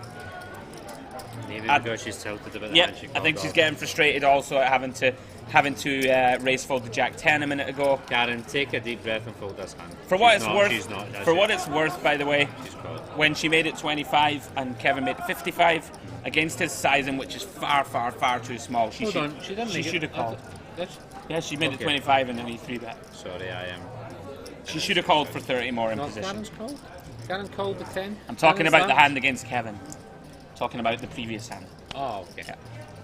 Anyway, I like this flop check from Espen, by the way. Very tricky. I think he recognises that Karen just has a lot of weak limping hands. Now he's going to bet for a little bit of protection value. Unfortunately for Espen, we can see that she's just going to get away from her hand. He's like on the 4-4-8. He's just hoping that she has a hand like she has, and she's going to turn the pair. Yeah, and then absolutely. And then he's going to get 2 streets. Absolutely. Guys, I can confirm that Frankia is having the time of his life this evening. Frankia with, in my opinion, the greatest laugh in the history of the Cash Game Festival. I mean, it's quite distinctive, isn't it? Something, it definitely is. I would describe it as the Jimmy Carr laugh, but on acid. That's my description. It's kind of similar. Yeah, it's just like a souped-up Jimmy Carr laugh. Souped-up version. Yeah. It's less comical, it's more like hearty. Absolutely. It's a hearty laugh, yes. So, guys, in the chat, give me your thoughts, your insights, your questions for me and Jordan before Jordan vacates the booth. Yeah. Any final questions for the man? Please let us know. The only reason they're getting rid of me is because I need to buy the drinks, because no one else is buying them. Hey, I've bought 2 rounds so far. Not for me. I have so. You have. Yeah, there we go. Everyone always throws me under the bus. Nick Castle thrown under the bus. You know what? He's a good boy. So Kahan, right, come on, let's get the last few hands before you vacate. Kahan in the hijack with deuces. John's, Here we go. John's played. Now, George, do you want to 3-bet this hand in the big blind? Do you want to just defend? If I'm John here, the way that he's been playing and going, I'm definitely 3-betting this hand, purely because of his reputation. K-hand seems a bit I think they're stiffer. deep enough. We're 180 bigs deep here, you know, in position. I think it's okay to peel here for a set mine. I think it's okay to peel. I think everything's going fine so far, and I think this is an obvious C-bet. Yeah. I think that he should bet. John will bet here. Like he knows that Kahan knows that he's capable here. I go super small here if I'm John. Yeah. 100, yeah. 40% seems good. Do you know what? I maybe even go smaller than that. You could sometimes. go like 75, 80. It depends. Again, it depends on if you know the player or whatever. I mean, it seems like they know each other pretty well because it seemed very. Well, they are both Norwegian, I'm sure of this, and I think Kahan and John have played a bunch together, so they're going to know each other's tendencies. That's what I mean. Like that's what I mean. I think they must have played each other.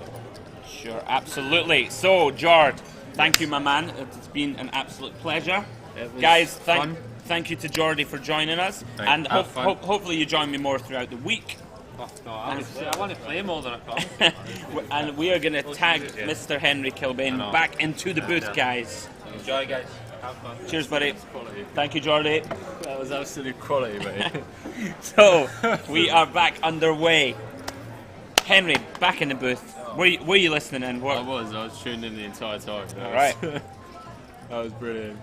And looks like Espen's been running really pure as well. So. Or, as he is known now, is Premium Espen, apparently. Summersby, yeah.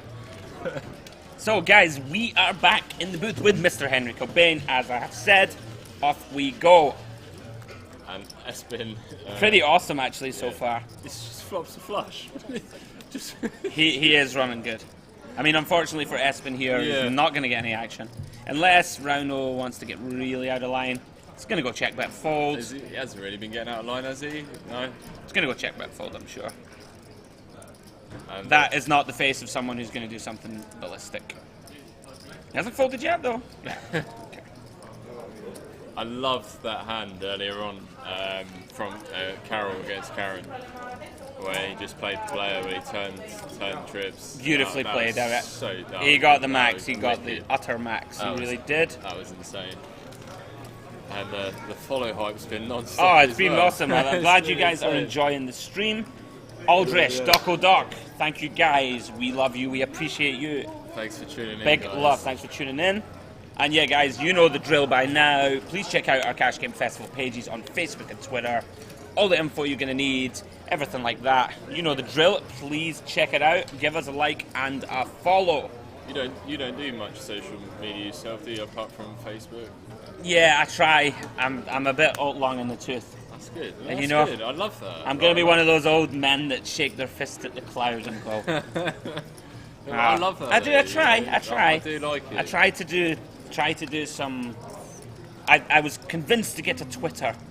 To get to Twitter. To get at Twitter. And do some tweets.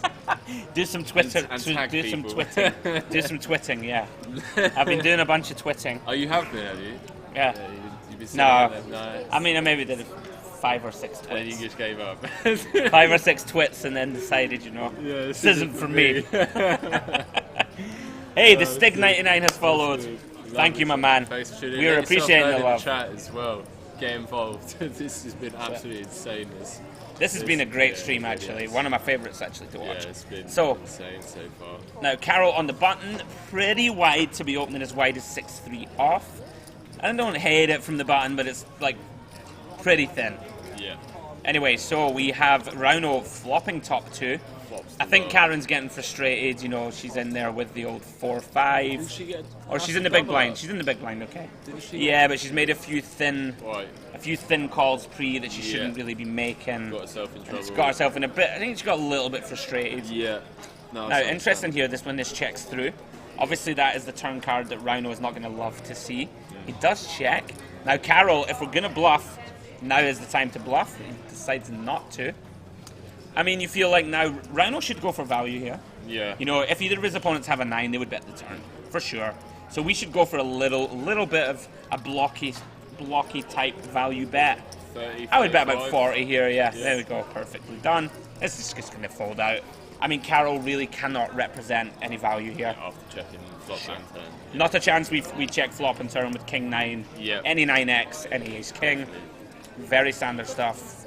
And John's been knitting it up, I've heard. Is he thinking about it? No. He's fine. Wow, I thought he was reaching for a minute. I thought he was reaching. John's not really been knitting it up. He just really hasn't had the hands to get involved. You know, I haven't disagreed with any of his laydowns. It's not like he's been nip folding King Jack suited and stuff. He's played the hands he's had. He's played them well. Still Not hovering much around the else. 2K mark? Yeah, he will be. Nice. Not much else to be said. Because he said to me he had some issues getting some cash out, so he's like, the first session has to go really well, so he doesn't need to withdraw more cash. He doesn't need to reload the euros. Well, John, it's going pretty well so far, Yeah, mate. You've so doubled far, up. so You've good. doubled up. So he'll have some money for the rest of the week. No wonder Espen's smiling. Unbelievable scenes. I think he's had 18 pocket pairs, perhaps. 18 out I mean, of that's 17 hands. a slight exaggeration, but certainly ran well. Although, to be fair, he was semi-frustrated with like a few, but based on like, you know, he's had the nuts a bunch of times and like not being able to extract all of it. Yeah. But you know, difficult to do, obviously. It's always Kevin's back on the phone. We've Yeah. worked out the Kevin tell. When he's on the phone, he's got a bad hand. When he's off the phone, Yeah. got a good hand. Live reads don't exist, but They that, don't. that one is massive. It's true. That is a massive one. Now, Espen in the hijack, very standard. Now, Carol can use this hand as a 3-bet bluff. People do it a lot. Obviously, very in vogue to 3-bet bluff hands like Ace-10 off, Ace-Jack off, King-Queen off. I much prefer a 3-bet to a flat. It has flicked in the flat. I mean, a flat can never be atrocious. We are in position. Espen's going to be opening with a lot of hands that we might dominate some of them. See that we do dominate it here. Most people squeeze. Now, this is a good spot for Rhino to go after it. This is like what we call the ideal blocker spot for a squeeze. You know, King Queen off, our hand doesn't play great out of position. I would like to see him make it 150 here. And we've seen him make some squeezes. Let's see if so he can far make it already. 150. I'd like to see something in the realm of, you know, 130 to 150. He has made it 130. Little small for me, to be honest. Although, maybe he's basing it on the fact he only has 647 behind. Yeah. You know, if he has 1500 behind, maybe go bigger to like discourage your opponents from getting the right price. From what I know of Espen, I think you'll fold here, and it's the correct fold. Stay hydrated, boys. Oh, thank you so much. Okay, don't worry about it. Stay hydrated. Look at that, guys. Now that's what we call a wonderful co-com. If you want ice, let me know. Cheers, mate. Jeffrey, that's my first drink of the festival, buddy. Well, apart from the Cheers, wine. buddy. Cheers, Thank you for joining me as always. So, guys, anybody who is in and around Tallinn, if you love poker, if you love cash games specifically, man, this is the place for you. Flights are so cheap If at the you're moment as well. yeah. You know, like from anywhere in Europe. Absolutely. So. You know, if you're tired of the tournament stops, if you're tired of constantly having to be there at a set time, if you want to have fun, have some drinks, you know, Tired play of some the cash online games. grind, It's yeah. completely true, though. Yeah. It's such a good weekend to get out It as is well great. and get involved in like the activities as well. Yeah. Like if you are like an online grinder coming to like these events, Sure. it kind of almost it's relaxing. It's more relaxing than like being constantly in the zone and focused. You can really just chill out here and like It's a break from the norm, isn't it? yeah, for sure, Basically. for sure. And it was an absolute pleasure watching you guys with Geordie in the roof. Pretty funny, He's- actually. he's George quality. is a Yeah. brilliant guy. He's going to be staying with us as well. It's just going to be banter as well.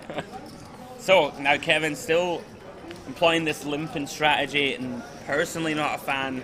He hasn't adjusted. It hasn't been working for him. Been limping way too many hands in early position, out of position. You know, he's getting punished by the limp. You know, when he's limping. As you can see, Carol is ISOing as wide as Jack 10 off. Yeah.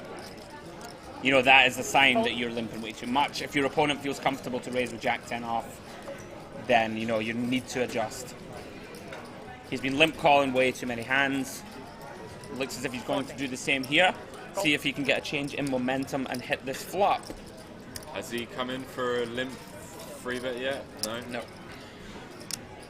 He had aces once, 3-bet it, got the snap fold. Hasn't worked out from this strategy so far. We will see if that changes here. Oh, Looks like it's going to go check, bet, fold, unless Kevin wants to get super creative. got a backdoor straight flush draw. I think Carroll will see bet here. His hand does need some protection. Expect him to bet around 50, perhaps 40 or so. Does bet 50 on the nose. Check, bet, fold indeed. And yeah, from what I've seen, people have been ISOing Kevin. They've been, yeah, he's getting picked on a bunch. This is, you know, in game you sometimes need to be aware of your table image, be able to change gears, be able to recognize that people are looking at your limps as pure weakness. Yeah. This is where, I mean, I don't mind playing a different strategy to most. It's okay to limp some hands, but please excuse me. If we're going to limp in with, you know, our weak range, you're going to have to limp in with some strong hands and just call when they raise also. Or, you know, like if you only ever 3-bet a big hand, then you just become really, really easy to play against. Yeah, for sure. As you guys who play cash games will know. How many have we got in the chat? Let's have a look. I'm not sure, my friend. 155 people tuning in at the moment. Thanks Not very bad, much, guys, for a Wednesday. We appreciate you. Thank you so much for joining us. Is John limped? No, he can't. 6, 8, raise 30. Might just be catching up with the Hey, graphics. maybe it's changing, you know. 2018, you can limp. You can limp from the hijack with 9-7 of hearts. It does like to go to the 3x. Kevin with the defend with the ace jack. I like it. Very standard stuff. Now let's see. Come on, I'm not supposed to root for anyone, but Kevin's been running pretty bad. Let's see if he can get some momentum going here. Nice. Not a good flop. Typically this will go check bet fold. Yeah, I was about to say. I mean, John has a gut shot. He's going to see bet here for sure. Probably going to bet 30 or 35. Oh, Kevin. Getting a bit stubborn. sticky. Yeah. Heads up. Wow. Oh, wow. I mean, John's going to bet the turn for sure to get value from all the king X, from all the ace highs, from all the spade draws. Yeah. I mean, he's going to have to give up now, Kevin. He's not looking happy, is he? He's very frustrating evening for Kevin, unfortunately. So far, yeah. Yeah. And, The old side fold. probably feeling really John down absolutely at the loving that turn. Look at him. He's absolutely delighted with that. But then fuming when Kevin folds. Disappointing times. Doco Doc Metal Face brought me here. Hey, all of us. The inimitable Ryan Davey, aka Metal Face, absolute boss. Boost the biggest nit of Cash Game Festival. This is a long-running joke. It's pretty cool. Excuse me, no spoilers. Yeah, no spoilers, please, Mr. Kite. No. Are you still playing? Yeah. You're not allowed to see. You're not allowed to angle see the shoot. hands. I'm not angle shooting. Get out of here. I just want to talk to you. Yeah. I'm sure that there must be an You're like interesting number hand 1 coming and 2 up. in the world. I like to talk to you, you know? You got 70% PFR, mate. What's going on? You knitting it up? I don't get any hands. Yeah, to be I fair, got 9-3. to be Sweden fair, and big. this is the If kind I of- got more, I would. 6, Yeah. 7, fold. It's a good job you got that money. this is the kind of worst hands I've seen you get actually. Oh, here we go now. John under the gun 1. Here we go. I wonder if Here this we is go. timed for him to come over for this. If you win a massive pot here by cooler on someone, I'll be very disappointed. I'm not cooler. Oh, here he Alright, goes. no Look, spoilers. No classic. spoilers. No spoilers. Yeah, get out of here. Right, so we have a raise from John with the ace queen. Wow. Wow. Look at this hand. Wow. Oh wow, Kahan squeezed the queen jack of diamonds. From the bottom. I mean, I don't like the sizing, but I like yeah, I do. the idea. I think the sizing in the button's good. You don't need to go quite as big in position. Just because You know. Karen's flattered behind, that's the only reason okay. I'd like to size up a bit. Yeah, you can make it a little bit bigger. Ed has 4-bet, which is good. I much prefer a bigger sizing in Ed's seat. We're out of position. We don't really want to give Kahan the price to come What with size any would you like to nonsense. make if you're in Ed's? Like 450? Look how deep we are. 2.3k, 2.4k effective, 240 big blinds. I would make this somewhere in the realm of 4 and a bit X. Yeah. To be fair. You can go big here. I would be making this like closer to 500 actually. Nice. That's nice to know. Like, you don't have to go absolutely huge, but Yeah. this size in here, like, Kahan can peel, like, Queen Jack of Diamonds at him, fist pump peeling this on the button. Not fist pump peeling it, but I don't think I'm going to fold it. John on absolute life tilt. Now, it's not impossible that John makes a play here. It looks like he's folding, though. It's good. It does. Karen must fold. Discipline John. What is going on? Now Cahan, he is getting the price. This is the problem when you make this 375. Cahan 250, right? 250 to win 600 plus Ed's remaining stack. This is the problem from Ed of minor. I mean, it's not the end of the world. He has Ace King of Hearts, but out of position here, this could get tricky. Let's have a look. Be interesting to see. This is why I would size a bit bigger, and now this is what happens. And now you're there with Ace King of Hearts. This is not really a flop that we're thrilled about. We have to start trying to arrange our opponent on the button. I mean, our opponent can have tens, jacks, a bunch. She has all the Queen X type hands. I like the check back from Cahan, to be fair. We can be getting trapped. And now Ed has gone back in front. Wow. What range are you assigning Cahan, like straight off the bat after you cold 4-bet? And obviously he can have a lot of hands. 9s through jacks, maybe. I don't think he squeezes 9s, not this sizing. Okay. So lots of hands like Ace Queen, King Queen suited. Lots of the Broadway stuff actually, the suited Broadway stuff. Even some hands like 8-9 suited and stuff that want to squeeze and take control apart. Now let's see if Cahan can work this out. It's really hard for Ed to just be pure bluffing here. Like, try and imagine what Ed's pure bluffs are. That cold 4, check flop, check turn, bet river. He's gonna have a lot of like kings actually, I think, in this spot, Ed. I like how Ed's played this. I like his turn check. You know, when you bet the turn, you basically chase out all. I'm trying to analyze this spot through, guys. An interesting spot. It is a really interesting spot. I don't really think that Ed has many stone bluffs.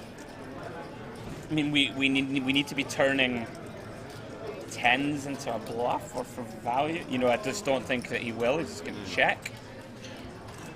See if Cahan can solve the riddle. Good fold. It's really tough for Ed to have a pure bluff in this spot. That's why John came running over because we were 2-bet. See? The spoilers. The spoilers, guys. Ace Queen. Look at him. He's loving it, but not loving it. Anyway, guys, what are we up to in the chat? Who's watching the football? Who's watching the poker with us? Oh yeah, No. Madrid Munich game. Wow. Oh. Okay, we are back. And we are back again. Okay. Ed up to 2.8k now, and started off with 2k, I believe, or 1.5. Ed started with 2. 2, I think. Nice. I can check Nice. actually. So, Espen, John, Ed, the main winners so far tonight. Obviously, Karen and Kevin just buying 2k. Yeah. Can't get their names out. Karen and Kevin really not running well tonight at all. And, nope, not as yet, but there is still time, guys. 5 days left, well, 4 days now. Of course, but even there's still time on this stream. Yeah. And Rauno decided to come in with a raise from under the gun +1 with the pocket fours. Look at this, Cahan's got pocket fours as well in the cutoff. Both. And Kevin waking up in the small line. Now, can Kevin find a 3-bet? He's been running poorly. Good man. He's decided to basically commit. And I've got to assume this is going to go fold. Yeah, I think so. Just based off, obviously, the way. I mean, Cahan just can't put 30 bigs in here for no good reason to do so. And there's probably going to be a bit of posturing, and probably going to give that one up. Even though Cahan did just lose that pot against Ed in the previous time, so he might. I don't know. I don't think he's the type of player to let it get to him, but he does go all in. He 4-bets and puts Kevin in. Wow. And now, I'm not a fan of this. No we are essentially hoping to flip. Whoa. Oh, guys, we've lost the graphics briefly. We are back again. Well, as we know, Cahan is drawing dead. He doesn't know it, but he is drawing dead. And Kevin only ran it once. Good for him, Mr. Kevin Malone, getting some chips back. Winning a pot of 653 euros. it's almost like that that King 10 4-bet jam that we saw on the previous stream. Yeah, that's true. It's like, no, what are you doing? But he did lose the previous hand after getting 4-bet from Ed, and it might have been out of frustration more than anything. there we go. Kevin back up to 650 euros. I do believe he had a rewrite at the beginning. He was due a break for absolute sure. Yeah. Now, bit of a misstep from Kehan there. I'm pretty surprised that he put that in. You know, he really has not. Kevin has not got out of line at all. You're flipping at best, right? Seems like a really thin spot, and by really thin, I mean we should fold. Anyway, maybe he felt like gambling. It's not unheard of, guys, in these No parts. gamble, no future. Come no on. gamble, no future. You know. Hey, Mr. Arbikas has followed. Thank you, my friend. Much appreciated. And everybody who has joined us, we have a lot of love for you. Thank you, guys, as always. Follow hype. Follow hype, indeed. It's great as well on Twitch, you know, when you just click that follow button, it doesn't cost anything. You always get notifications when like channels going live. Sure. Especially with future stops as well, you know, when we're not live for a couple of weeks and then you get that notification, you just always come back in and enjoy the stream. Magic. It gets really annoying though when you follow like 50 people and your And phone's they're constantly your phone's just like buzzing. Like constantly Fortnite, beeping. poker, like everything going, it's just like that. And, I gotcha. You reckon John will... I would 3-bet. versus big blind. I would 3-bet here at just a amount of time. Yeah. Yeah, I like it. Espen on the... Espen's on the button, yeah. Button.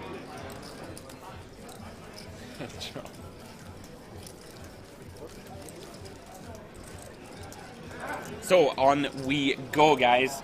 So anybody who is just joining the stream, this is a 5-5 no limit hold'em game. Our first 5-5 stream of this edition of Cash Game Festival Tallinn. We are coming to you on a 30-minute delay from the Olympic Casino right here in the city of Tallinn. As always, guys, any questions you have for either me or Henry, please do not hesitate to put them in the chat. And give us the follows, give us the likes, give us the shares, share the love. We love you. Give us everything you have. It would be absolutely magical. Including the needles, which Booze has been giving out all night. I've been getting smashed. I've been getting hammered with the needles. Bad time. Hey, NOB7 has followed. Thank you so much. Okay. Follow high. Espen just with so many premium hands. It's actually been insane. That's disgusting. So he's had queens, he's had aces twice, sevens, nines, tens, was it? There's a lot of good hands. Just hasn't had kings yet. Now, typically in position here, we should go for a 3-bet. Probably going to go about 3.5x, 100 to 110. Yep, 105, right down the middle. Now, Ed is kind of not really showing a propensity to, want to get too involved. I think he might just raise fold this hand. He does. King Jack off. Back on the phone asking his friends, what did he have? What did he 3-bet? You can actually this is like a realistic candidate to 4-bet. King Jack. One of those hands that plays quite well as a 4-bet bluff. We block kings, we block jacks, we block ace king. But it's not essential by any means. Espen just chucking over 1,500 euros there. Like it's the confetti. What a boss. Just whipping out 3 pink or purple notes from his man bag. What a baller. And hopefully no one waits for him in the car park. Flashing the cash on TV. So it looks like Kayan's topping up 1,500 then. So he was down to 1.6. He stopped deciding to go for the reload. Now Kayan under the gun, waking up the 60s. Very standard stuff. As you can see, he is getting his reload as we speak. Straightforward folds so far. He's going to get now Rauno in the big blind, beautiful hand. The old Jack 10 of clubs will at least call. I mean, he will always just flat here, I think. He's in the small blind though. Okay. Apologies, guys. That is a little error in the graphics. He is in the small blind. And he does flop middle pair. Kahan with the pair of 6s, no good at the moment. Drawing 2, one of the 2 remaining 6s to take the lead in this hand. Bang! Oh, wow. Now this is action. Like, Rauno's going to think his hand's good at the moment, a decent amount of the time. The interesting thing is, does he lead? Yeah, I mean, you shouldn't bet all of your 10x in these kind of spots. If you're betting all of your 10x you know, then you're probably betting too many hands. Yeah. You know, it's, you know, Kahan should actually be checking back some kings, like some weak kings. Say you open the king 9 suited on the gun or king jack off, you can check these hands back sometimes for a bit of deception. He needs to have some kings in his check back range. Sure. For sure. So, but, and you know, I don't blame Rauno for betting. Now, interesting to see what Kahan does here. Made it 150. Nice. Insta folds the 10. I would have liked to see a flat there actually, and then I was about to say, we can go for river. We can go for river value, and it's more plausible free bluffing. Yeah. And I mean, what bluffs do you have in your range that you check flop with? 7-8, 7-8 suited, literally. maybe 8-9 suited or something like this. You could have a hand like Jack 9, but you probably just see it flop. Yeah, 7-8 suited, 8-9 suited would be the most logical bluffs. But yeah, apart from that, you're gonna have some trappy flop. Yeah. Some flop traps, stuff like this. Rauno though sniffed it out quick, immediate fold. Surprised he folded quite so quickly. It's not his first rodeo, let's put it that way. Clearly. We saw him lead with the ace-queen earlier on as well. The queen high flop was quite interesting. Yeah, out of position in the 4-way. Yeah. Yeah, personally, I wouldn't have had a leading range in that spot, but he got himself a little bit of protection. I think a lot of people in the chat were agreeing with you as well. Yeah. I agree with that as well. Now, Kevin again, see if he's again implementing this limp in range. Yeah. Pretty tight fold from Espen there, folding the ace-jack off. Maybe he found something in his bag that was more interesting. And,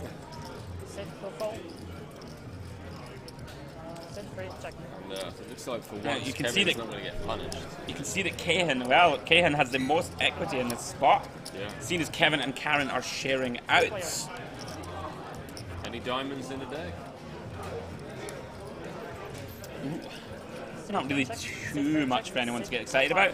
Bottom pair for Kevin and Karen. You could imagine that this pot may actually just get checked at showdown. Yeah. No, Karen is going to lead. Interesting. I'm not really sure what that achieves. They both shot. And she wins the pot though. Yeah. And she's looking pretty happy about it. Not being Kevin's day at this table, I love him though, you know, like I've seen him get battered sometimes through some sessions, and you speak to him afterwards and he's always got a fucking smile on his face. That's you know, great. like he's always happy to just like have a drink with you. Yeah. Whether he's lost 1,000 or he's up 1,000, whether he's up 5,000 or down 5,000, the guy's always happy. That's and awesome. That's just, it's such a, it's a pleasure to be around someone like that all the time. And I can guarantee you after this stream we'll go and have a chat with him, we'll have a drink with him and he'll be fine and he'll be back to like the bubbly Kevin that we know. It's just great. It's a great personality, especially in a game as serious as poker. Yep. To be able to have that kind of characteristic about you where you can just take it on the chin and you're like, there's always the next session, you know. I think it's brilliant, and I think it's really rare at the moment as well within the poker world. That happy-go-lucky. Yeah.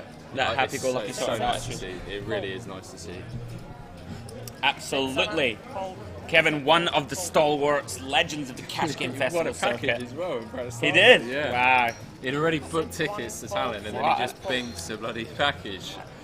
So he's like out here when he was already going to come. It's brilliant. Brilliant stuff. Now Ed in the big blind. I think Kevin's getting tired of getting pushed around. He's going to complete here. And to be fair, everyone's had a legit hand. I know, at the time, you know. Like, Yep. And he's not going anywhere. Now, if this comes 9 high, 8 high, going to be some trouble for Kevin.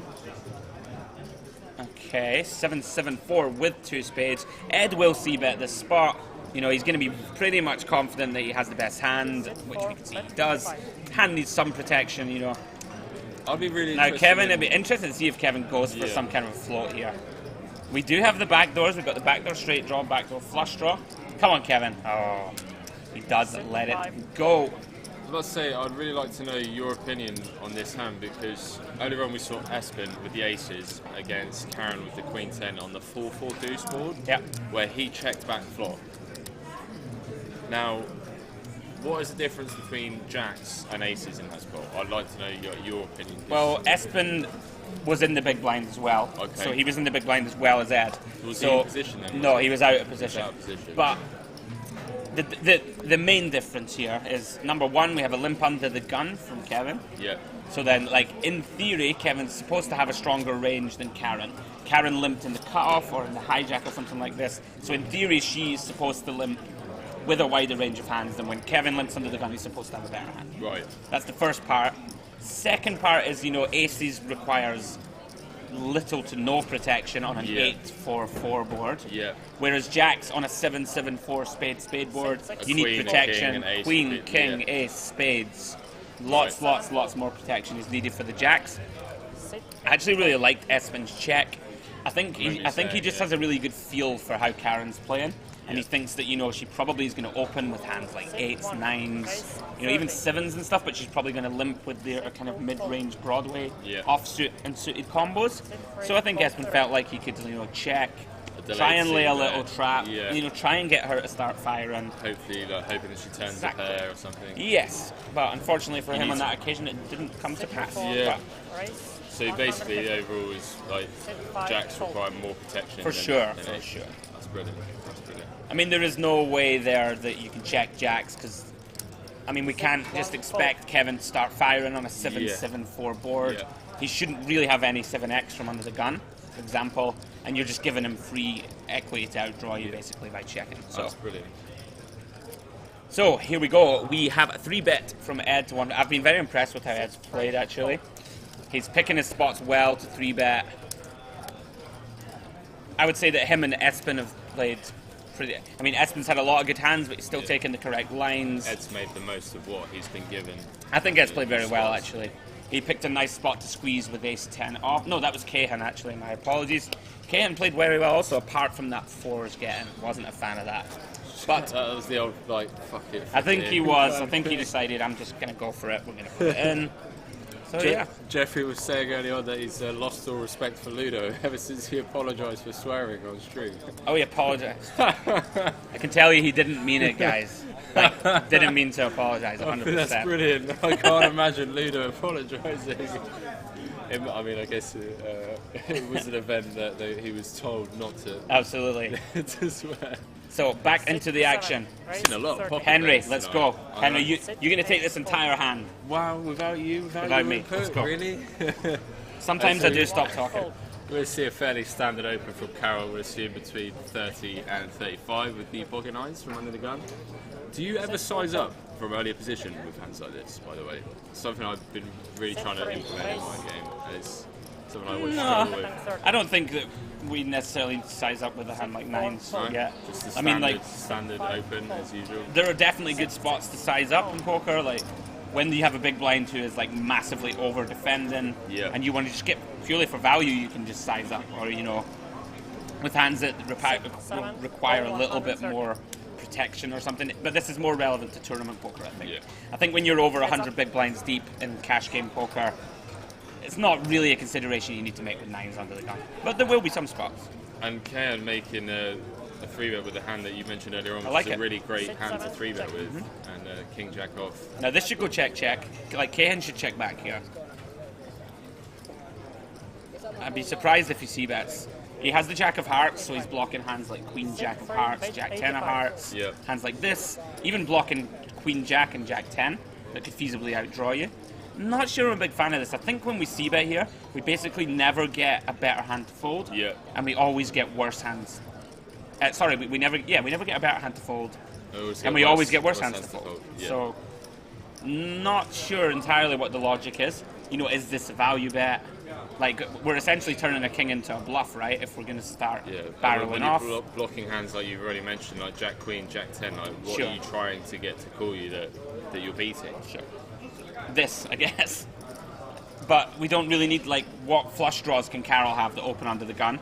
We have the Jack of Hearts, so automatically that rules out Queen Jack of Hearts, Jack 10 of Hearts, Jack 9 of Hearts, and that is all of his flush draw combos. Apart from Queen 10 of Hearts, we don't block that. It looks like Carol's singing or something there. Just he is thinking about it. Sneak peek at his cards again. He smells a rat. Looking down wow! If he check raises here, I'm loving this. Like, I'm not sure if I would choose nines to do this, but fair play to him for this He's play. obviously picked up on something, and he's. That is a pretty sick play. Now, but let's see if Kane can think about this. So, I mean, he has folded, but see if you think With about the this Jack of spot Hearts. logically. And not even that, if you just start to think about this spot logically, we have a king, right? So we do block ace king. Yeah. Surely Carol 4-bets aces free this deep. Yeah. Even ace king, Carol should 4-bet a decent amount. Not always, but I mean, essentially Carol's repping ace king and a set of deuces in this spot. Literally, those are the only It's two pretty goal thin, players, right? It's yeah. a pretty thin range. So, I mean, I'm not saying that you don't come to this conclusion and think, all right, I just have to fold, because I would probably fold as well and be like, oh. But you should think about these spots just a little. I mean, fair play to Carol for selecting. It's a strange hand to select to make that bluff. I won't lie. Nines with no heart seems like I would never select that hand personally to make that play. But like we said, live tells in game. Maybe he's just decided. It's like you and Jordy mentioned earlier on, you know, there's certain situations where you just need to forget a lot of the logic that you apply in 99% of situations, and if you've sniffed something out, or if you've got a read on a player and something just doesn't look right. I remember you saying something earlier on which really rang home as true, is if it doesn't make any sense, it probably doesn't. Like, it's probably a bluff, yeah, for sure. And obviously we've seen that he's a very competent player. I mean, that's just a very strange hand selection to check raise with the nines. But yeah, I mean, that could just be a pure exploit where he's decided Cahan is weak in this spot and I'm going to put pressure on. And you know what? I feel like that is a part of poker that is dying out somewhat. You know, all this GTO frequency, yada yada. As much as I love that and I love to learn the theory of poker, people have let go of this instinct a little, and I don't think you always should. We were talking about that last night, saying that like intuition and exactly. Anyway, that's a discussion for another day. Yeah, Cairns opened the card to 30. Oh, we have a a sweating Ed on the button. Oh, we're loving this. 3-bet to 90. I mean, Espen will call 4 here. It's just a matter of the sizing. Oh. Now, out of position. So, what sizing do you want to go? Me personally, I want to make it about. I'd go 350. I was about to say 320 personally. I think that's too small. But we're sweating. But Kane's got 9s as well. He actually has a hand. We're sweating with Ed. We don't. Wow. We're currently. Yeah, I mean, Ed's going to be light a lot in this spot on the button. Does get that one through. So Espen has had queens twice, aces twice. He has ran insane. 10s, 9s. He has ran and insane. 7s. Like, seriously. I'm sure there've probably been a few baby small pocket bears in there, and unbelievable. Really, pretty sick actually. Teach me. Hey, look at all the follows, guys. Wow. We are loving it. Thank you so much. Blaine Toms, MetaTrader 4, is this real life? And hey, it's Ray has followed. Well, brilliant. hey, it's Andy. Thank you very much, guys, for joining. Cool. We are loving you as always. That's brilliant. Roseboom 350 in position. No, he was out of position. He was in the big blind. I like to choose a bigger size in out of position than in position. Anything there in the range of 3.5x to 4x seems good. Listen to these sit and go grinders. That's okay. Anything from like 300 to 340 seems good. Ice is getting involved in the chat as well. I mean, I don't think we need to quibble over these small details. I mean, it's Espen. It's got queens for the 19th time today. Doesn't even matter what sizing he makes it. It's getting 45 hands in, and he's had 46 pocket bets. So. Pretty sick, actually. Yeah, it's insane. So, guys, on we go. We've just had premiums. It really has been. It's been a great stream, guys. Yeah, actually, it's been very fun to fun to commentate on. I really enjoyed Geordie stepping in as well. It was comical, really comical. He's got very good comedy values, Geordie. It really was. And Carol, the only person who's folded around to with a legitimate hand that potentially deal with. Very standard defend here. Would not be folding this. 170 bigs. Oh, he's in the small blind. Sorry, guys, the error on the graphic. The 3B is big blind, just so you know, and BB is small blind. We'll try and get that corrected for you. Now, Carol could get in some trouble. Typically, this is going to check to Cahan. He's going to see that. There's 3 blinds, 2, 5, 10. Oh, I'm so sorry. Look at me getting corrected for my nonsense. Apologies to Mr. Tony Hitrov, the man himself. I'm sorry, guys. I had thought it was a typing error. There are 3 blinds, 2, 5, 10. My bad. Sorry, guys. Now, Carol can get in trouble here, actually, on a bunch of run-outs. 6 of spades here is an action card. 6 of spades would be dirt. Yeah. Now, turns Jack of Hearts. Cahan won't be absolutely thrilled by this card, but because Carol is in the big blind, you know, he's going to have all of the aces, basically. Yeah. So we should barrel for value. I think so. Now, the problem here, you have to, in Carol's shoes, what hands does Cahan just, like, barrel off with here? Okay, he can definitely see bet the flop, you know, with some hand, even like 9-10 hearts, he can see bet. Yeah. And he might go for it on the turn, but when you bet and Carol calls, it's pretty clear that Carol has an ace, right? Like a lot of the time. So I'm not sure how often this is a spot that Cahan just goes ballistic and triple barrels off. Yeah. Now Carol's played very well. I think he'll be thinking about that now. He's made a few, they've had a bit of like, they've clashed a few times so far this stream as well. Obviously we saw him with the check 3-bet with the 9s, Sure. 2 hands ago. I mean, this is a different spot. I don't definitely, believe completely. that it's harder to represent too many deuces here. I think he's going to fold. He played very well, actually. Really well. Playing really well. I'm very impressed by You know, him so far. yeah. It's, This is something that people underestimate in poker there. Is, you know, it's not like Cahan is just incentivized here to just go mental and 3-barrel so off here. what hands does he go mental Yeah. with? Like, And okay, if he's like bluff and flop with a hand like 6-7 of clubs even that just decides to c-bet, when he gets called, he's going to shut down with that hand. So we basically need him to have 7-8 of hearts or something like this, 9-10 of hearts. And you know, even when he checks back some of his weak aces, Cahan here also. So it's good read, well played, good fold. Yeah, it's been really impressive stuff from Carol. I've really enjoyed Playing Ed well. as well. Ed's been really choosing his spots Absolutely. like an absolute boss. And Yeah, he's I from think London as well. So he is. I like, haven't actually met him yet, so I look forward to doing so later in the week. I believe he's a rate at Vic, as far as I know. Yeah, I read his bio. He said he's been Yeah. playing full time for a while now, and yeah, seems every time he's selected a spot to squeeze or whatever, I've been in agreement. Yeah. Like how he's played. Absolutely. And so I like this from Karen. I actually do like this from Karen. Yeah, she's opening up. Good to Yeah. see.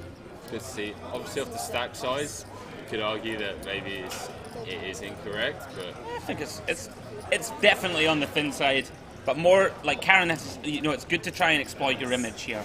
She's got a very tight image.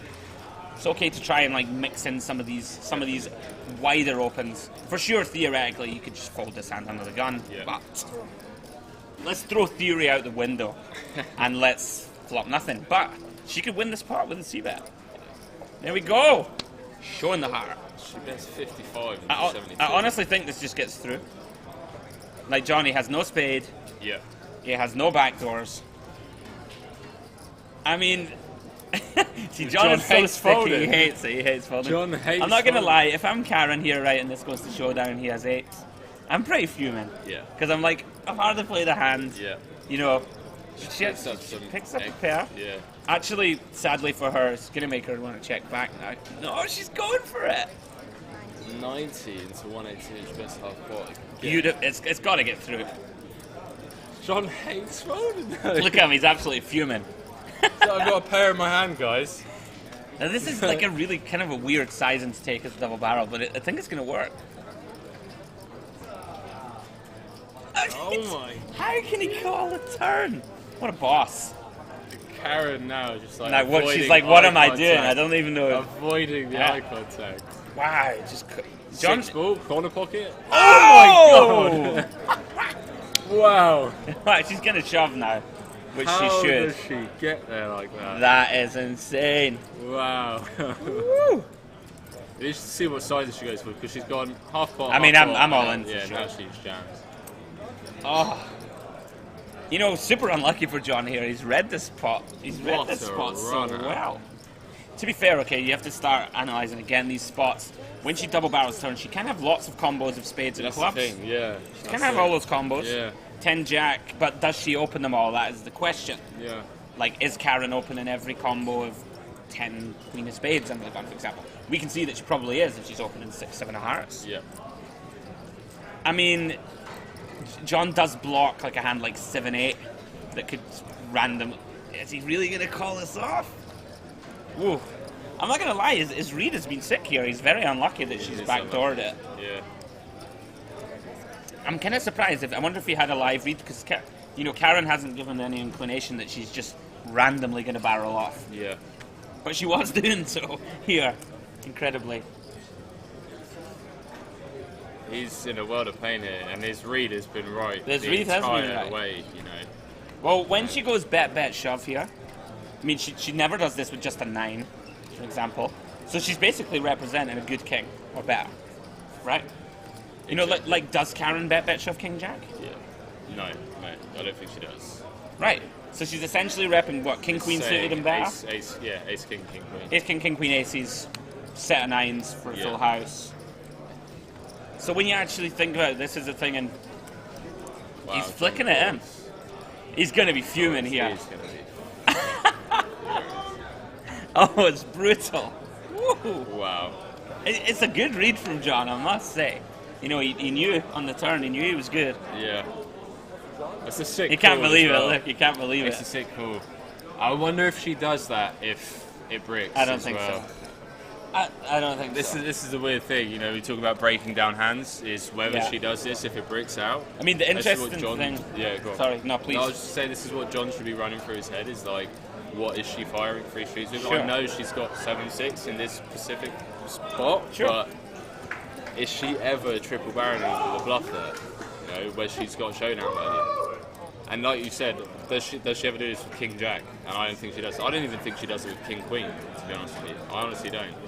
I've played with her a few times. I've played with her a few times in London, and you know, she's normally like. You don't think she goes for max value? No, she tends to just like bet and then just take the check behind on the river.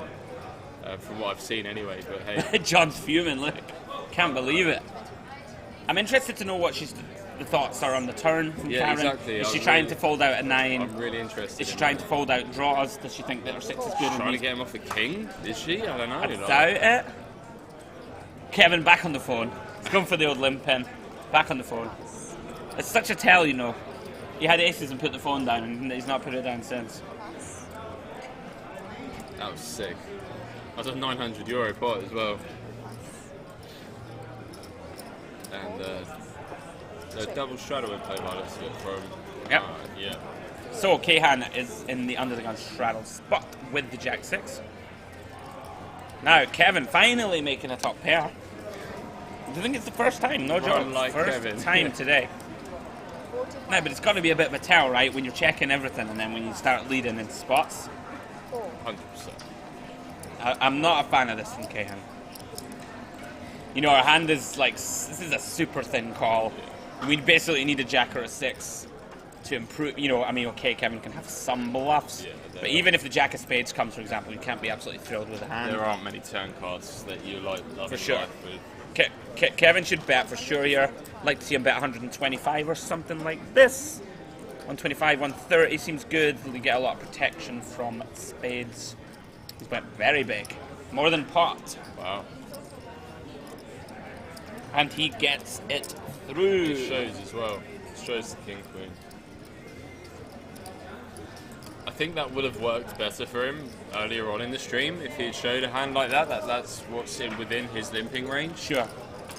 I don't think there's any point when there's like half an hour left, you know, of like, hey guys, look, you guys have been ISOing me all night. This is what I'm limping with. Yeah, okay. But it hasn't been what he's been limping with, you know. Sure. Like, he's been limping like 9-6 suited and 8-5 suited. Yep. You often get that, you know, from a lot of it's like, oh yeah, guys, look, I do have legitimate hands.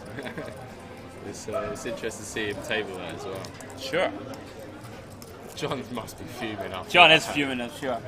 So, guys, as we were saying, or as Henry was saying just a short time ago, down to maybe the last 25 minutes or so of the stream. As always, guys, much love for joining us. As always, we are going to be here every day through to the 29th. if my math 4 is more days. correct. 4 more days of 8 action, more guys. streams. 8 more streams, 2 a day. 24 hours of non-live poker. I love it. Go on, son. I love it. He loves the game, guys. He loves Absolutely the love game. it. He loves the You game. know, I mean, I've only known you I for do. what, like a week. Couple of days, So, mate. like, Couple of days. Got a lot of passion for the game. Good. So yeah, guys, 2 streams a day, 2 men in the booth a day. Fire in the booth. PLO, no limit. 2-2 right through to 10-20. We hope towards the end of the week. Also, I will be playing on the 5-10 table at some point during the week. See if I can be lucky enough to repeat my. I think I won 2K or so last time. Oh, in Tallinn. Thin Brags, Nice. yeah. I think I Yeah, won Thin Brags, 2.2. Can't actually fully remember. People were betting against me in the chat. We had a side bet where Really? I ran Jeffrey, hit me up. I ran a Hit me up. giveaway. Jeffrey won the giveaway. Jeffrey, hit me up. I ran a giveaway where I said I will give 50 euros out of my own pocket to the person who guesses closest to my profit or loss. Okay. And people were like minus 1200 and stuff. I was insulted. That's brilliant. So I put on my best big boy pants and won a couple of K. But anyway, yeah, Jeffrey won that 50 euros. In fact, I won my first game in Joke. Jeffrey, you can remember? Can you tell me how much was it? I don't really remember. Anyway, PLO flips are Jeffrey's weakness. Mine too, mate. Mine too. We almost got kicked out of the casino in Bratislava because we were doing Omaha flips in the like restaurant area, bar area. Right. We're like, guys, this is a casino. Like, we can't rake the hands that you guys are playing. You can't do this. okay. And we're like, oh, okay. So we just went up to the hotel room and started. Loving it. So come on, guys. Last 20 minutes. Let's make it count. Let's make it good. I can see Maxime up there giving out his instructions like the French lieutenant that he is, telling the guys, last few hands. We are on a 30-minute delay, guys, to protect the integrity of the game. Now, Espen, under the gun 1, he's going to open the 6-7 of diamonds. Now, here we go. Let's get some action. Now, will Rauno elect to squeeze this hand? I would squeeze this hand. He is going to go for it. It looks like about 135 or so. Interesting the trends in poker now, you know, like everybody selects these type of hands to squeeze. Yeah. It kind of makes you just want to put it in their eye. Yeah. You know? I know exactly what you mean. It's like if everybody is doing it with the same combos, it's, you know? Every 3-bet hand is like Poker's- Ace-5, King-Jack, Ace-10, Ace-Jack obviously, like, it's... Yeah, Ace-5 suited and all. It's like, Yeah, poker's yeah. going to end up going full circle and people are going to be like, right, whatever. And people are I've going to got- start like Ming Yeah. ticking it again like they I used think to. they might. 2003. I love that comment from Rose Poo. Jeffries. Wow, Poker Panther, bang, bang, shots fired. Can't even say that on the stream. Oh, classic John. Wow. Imagine that What a Espen lie. was in this. Imagine Espen was in this part. It's 6-7 of diamonds. I know. What a lie. I mean, John, this is fishy, mate. It's got there, though. He's What a gone for lie. the old set mine against the 60 bigs. Now, please do not check raise, John. you can't check. If John check raises, I'm going to storm off. Snap calls though. Yeah, that's fine. I like that. Standard for Johnny, just like... I like that, yeah, as if he's like, okay, my hand's pretty weak. Yeah, like yeah. Rauno's gone broke here. He has to. 4-6-3 behind, Like, 5-0-7. John's going to 3-bet ace queen and ace king a decent percentage, if not always. I mean, we're all in here. Be interesting if he checks I think he's all in. Like, what will happen on the river. our hand needs protection. He's already seen John hero off against Karen. I think he's going to shove. Drawing dead, he checks. He did check. And that's the worst river, and it may actually save him. Now, if Espen and John were in this pot, by the way, we see a massive, massive pot. Would have been absolute. It would have been fireworks. huge. It would have been possibly a 3.5K pot. I mean, now, like, what are John's bluffs? Like, he basically has none.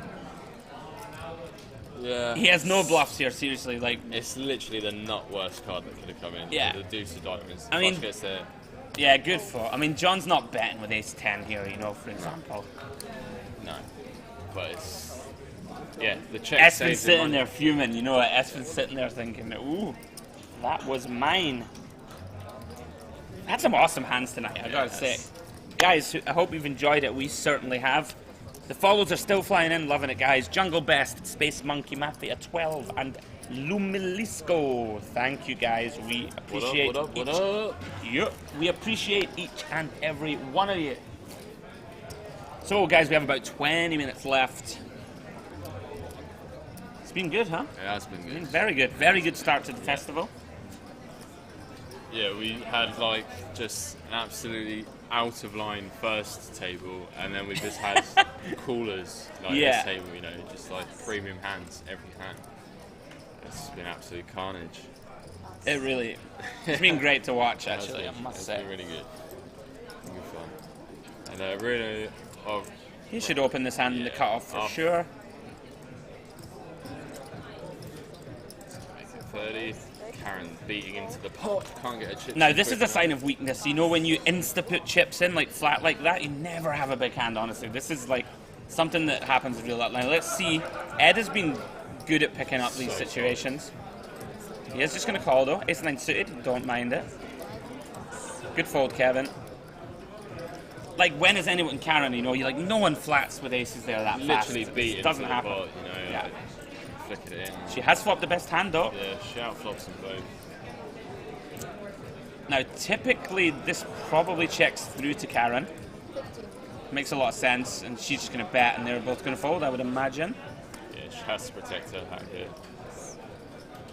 Yeah, we're not really too concerned with Rauno's range in this spot. Yeah. More concerned with Ed being in the big blind, can have, like, in theory, can have a bigger piece of this board.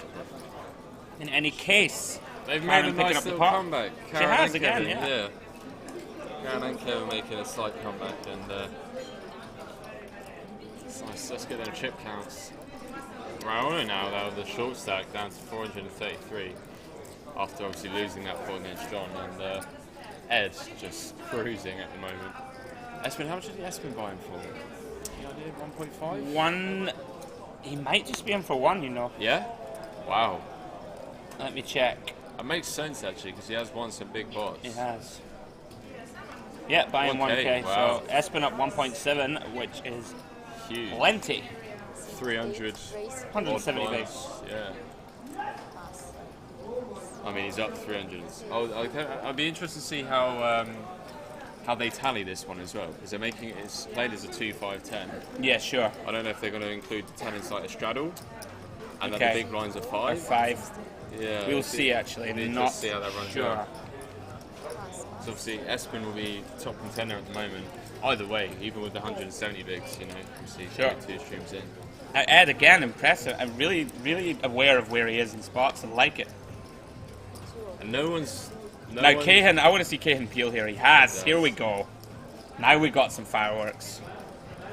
Now, typically Ed should see bet here. I think we have backdoors to the nut flush and to Broadway. Plus we have the betting lead. I expect to see Ed bet around about third pot. Which he does, even smaller actually. I mean, Cahan's gone nowhere here. Ooh, interesting. That's a really interesting Now that does card, not actually. kill action. Ed will check now, I think. You know, he recognises now that he has some showdown. This makes a lot of sense. Now, Cahan will probably start betting. It makes a lot of sense for him to bet. Probably going to bet somewhere in the realm of 300 to 400, in my opinion. Yeah, 420. Wow. Now, Ed can't fold here, really. Now, this is where you have to start running the scenarios through your head. What is Cahan repping? Yeah. We block Queen Jack, for example, because we have the Jack of Diamonds in Yeah. hand. We block Ace Queen. Yeah. So, like, for value, now does Cahan bet 420 with King Queen? Not sure if he does. So he basically He's got a tapping lot it of at floats. 7s and 3s. Yeah. He's got a lot of floats, he's got a lot of flush draws. Ed seems to know where he's at. Now, the Jack of Spades would be fun. Jack of Spades would be really fun. That would be great. That would be absolutely great. I'm really interested to see if Big it pot, breaks, guys. 1.4k in the middle. Breaks what Cahan's going to Bang. do. Right, And let's get Cahan makes the second nuts. I mean, Ed is hating this card. It's given Ed a... Oh, he just snap jammed? I mean, you got to take a little time there. Yeah. Right? Like, do people Wow. snap jam as a bluff? Not Snap sure they jams, do. Like, what, 2k into, or Yeah, 1.8k over into bet 1.4? 1.25x pop. Yeah. Think of like a small bet, to be honest. Like, if we're targeting a call from hands like aces, kings, ace, queen, I mean, like, they cannot call a shove. So you literally, like, in the most unreal scenario, hope he's got aces with the ace of spades, and he never has aces with the ace of spades. I think he can. He Think can so? sometimes, yeah. Probably bets the turn. Not 100% of the time. Might even bet more on the flop. Yeah. That particular hand. Yeah. It's a weird one. I think I favour a kind of smallish river bet, actually. You know, for the hands that we're targeting to get called by. What kind which of is size when you go into 1.4? Like 450? Or bigger than that. bigger? I think bigger than that, but I mean, it's easy to say when we're sitting here. Yeah, you can see. I just think that when we jam here, I'm not sure what huge bluffs we have. Yeah. We need to have like 4 or 5 of hearts or something that floats the gutter. And seems optimistic, to say the least. Bus Abruja. Andy asking questions and not reading the answer. Oh, I'm not a machine. I'm not a machine, Jeffrey. I can't always keep up with you guys in the chat. Anyway, back in the action. Carol defending with the Queen Jack.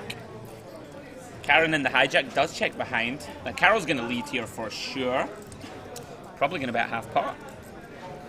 Interesting that like Karen just snap folds this turn.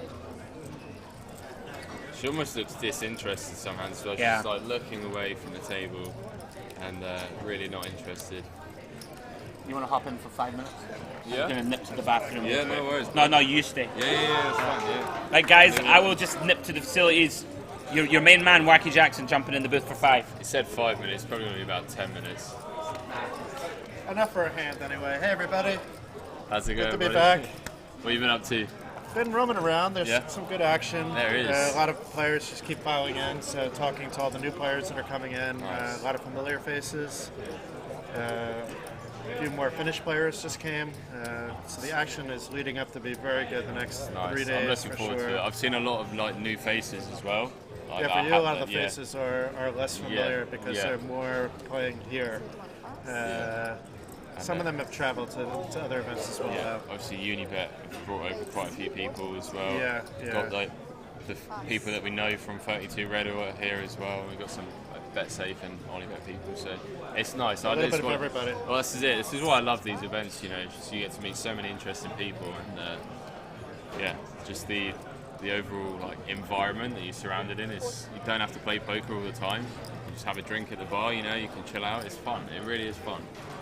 And have you managed to tune in? We've seen you in the comments section. I was, but the last hand I watched was John Quite's early double, like 1 or 2 hints into the stream with the ace queen and versus the ace jack.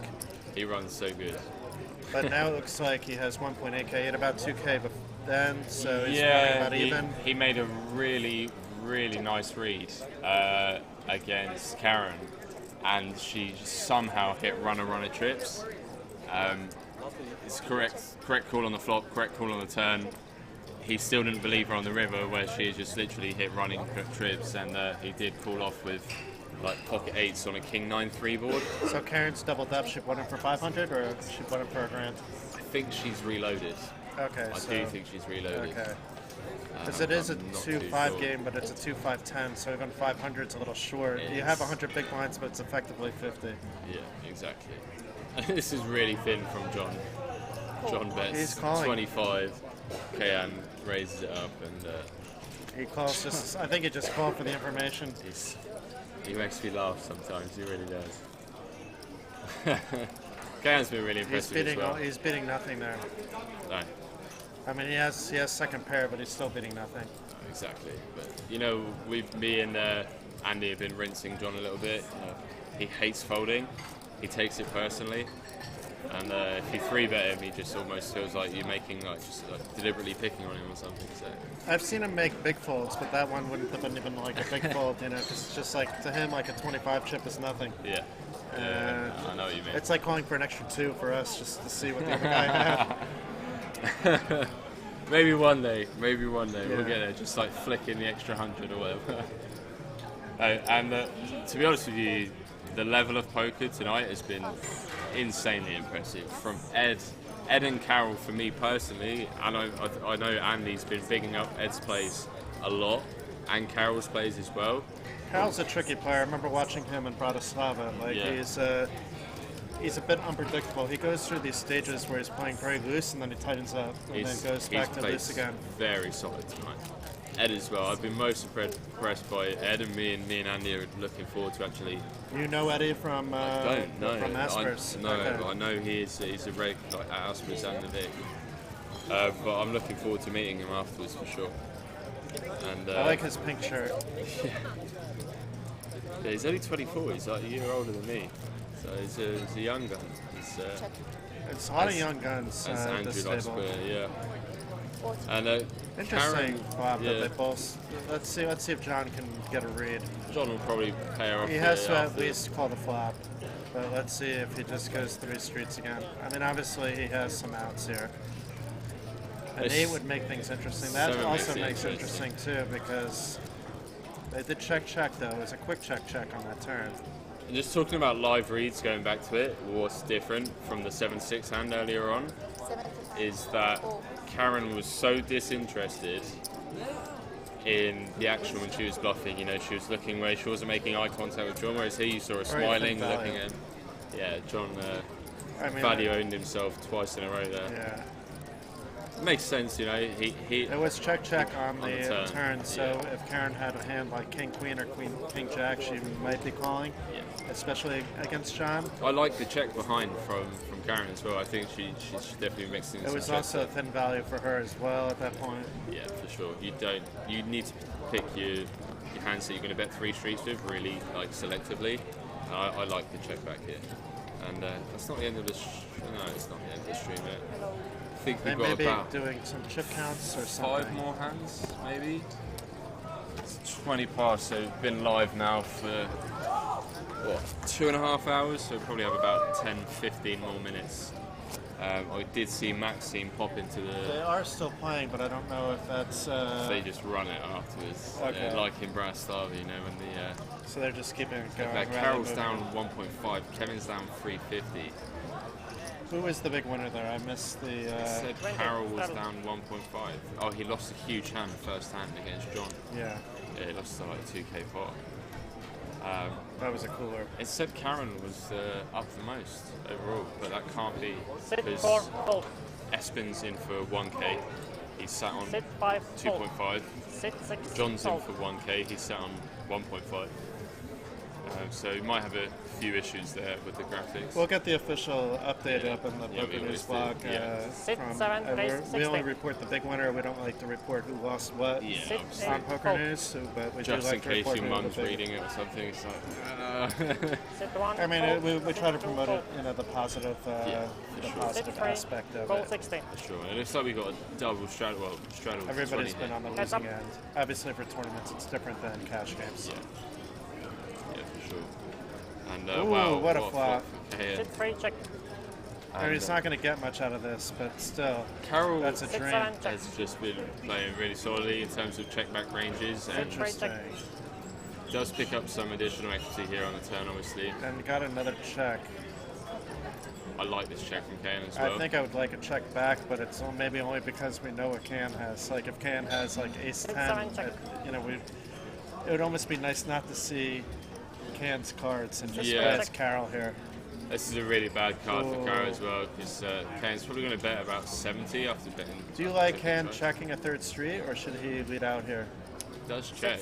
Yeah. It's really interesting. He obviously understands you that the eventually want to get value. Like, Carol's not going to feel he's getting enough value, I think, to bet here. Or maybe he is. You know, let's see. It's been checked over to him three times.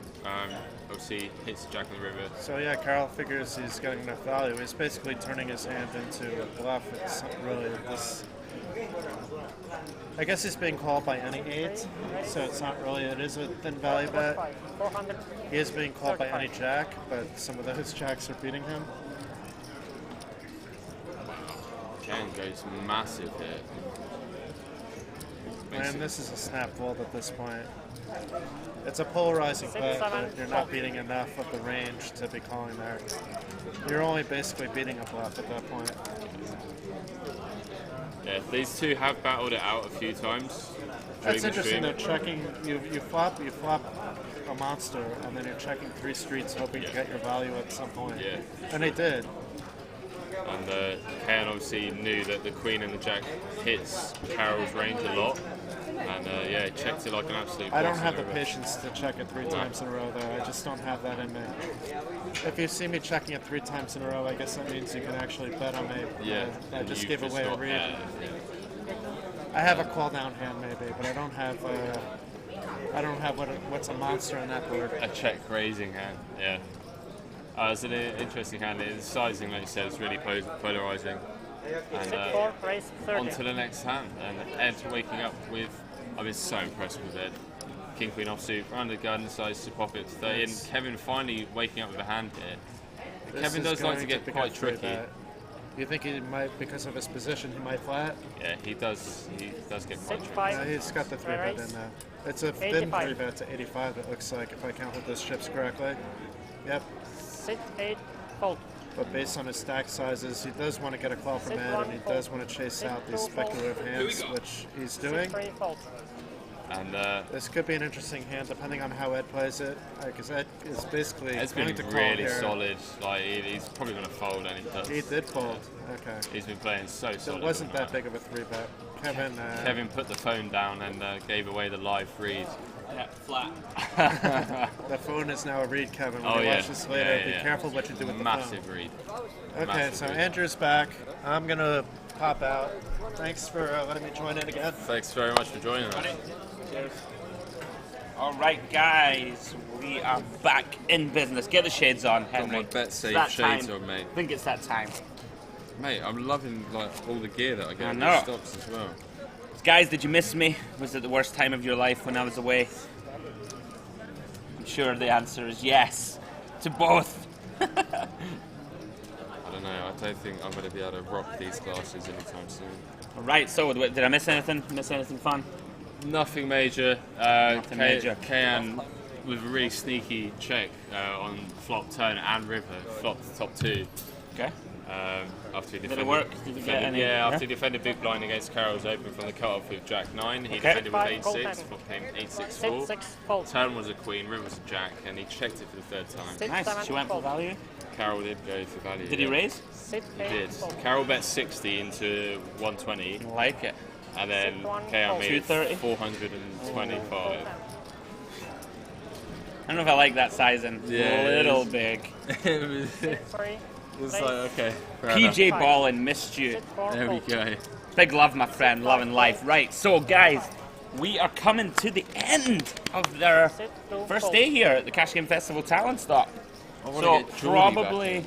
I've just seen him. I've just seen him. Yeah, 15 back. probably about 20 minutes left, guys. So yeah, awesome. All right. What's up?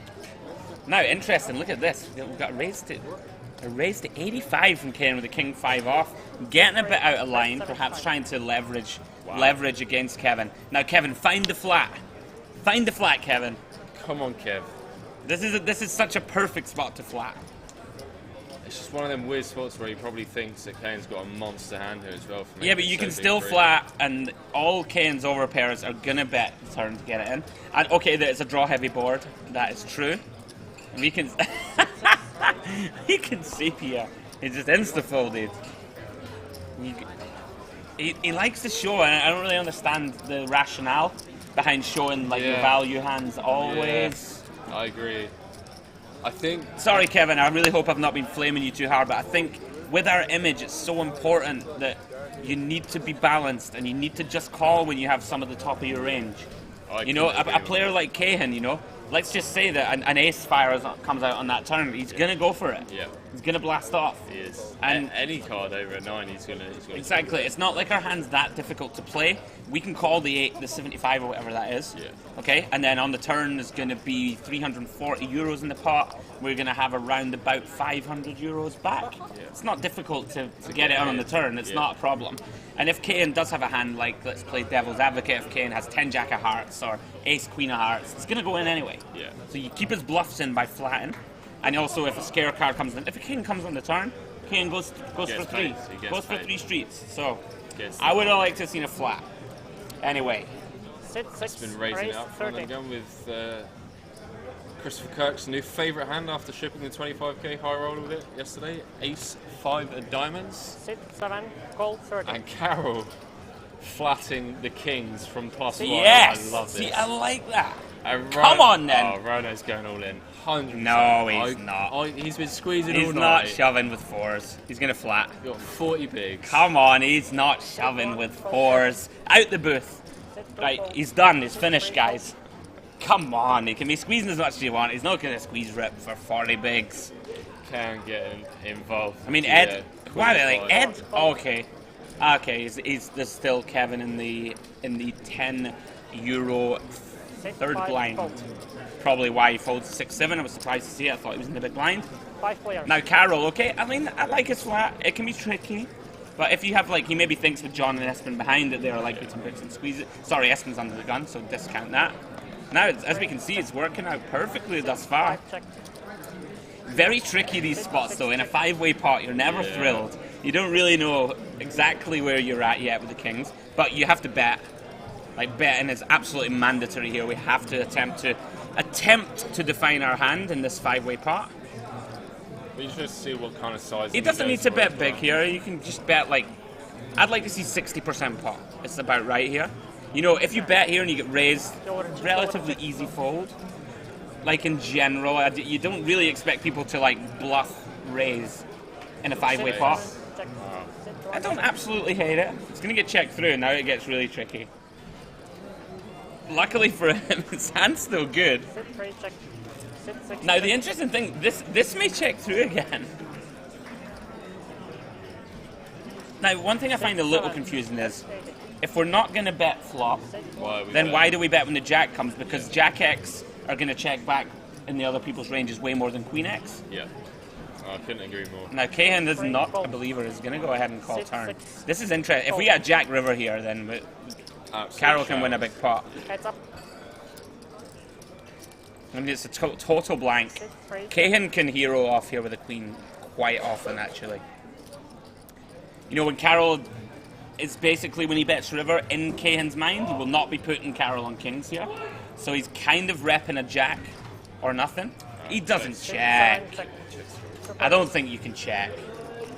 I don't think you can check. Cahan has all the queen X, all the draws. And I think you have to bet river. Like, you can bet fold. I don't think you're going to get messed with here too often. cheeky little grin there from Carol as well. Yeah, I mean, we are targeting a queen to call us. It's not the worst check in the world. Anyway, wins a decent pot, to be fair. If he 3-bets here, he probably doesn't really win any more money, so yeah, there we go. I would bet 2, guys. I would certainly bet the river. There you go. What is Carol doing? Where else is Geordie? Is he playing, is he? Or was he playing or drinking? Yeah, he's watching the football, I believe. GG, see you later. This guy is giving too much strat, make it stop. Are you talking about me? Would you like me to dumb it down? Would you like me to just say, raise to 12, raise to 40? Let me know. Fold. Let me know. Fold. If you want no strategy, I suggest you don't watch a poker stream. Sorry. I don't know what you want me to do. Nah, sorry, buddy. I'm only kidding. We love you. We appreciate you viewing. Now, John with the queens under the gun +1. With the hands. And he's just going to get folds from everybody. Look at him. He's fuming. Still upset about that 8th hand, I believe. That's comical. That really is comical. And the Hey, thing is, WWFC Blue. How you doing, buddy? Sorry to interrupt, mate. It is 11:36 p.m. out here, WWF. We have around about, you probably still have about 20 minutes of stream left, so, yeah.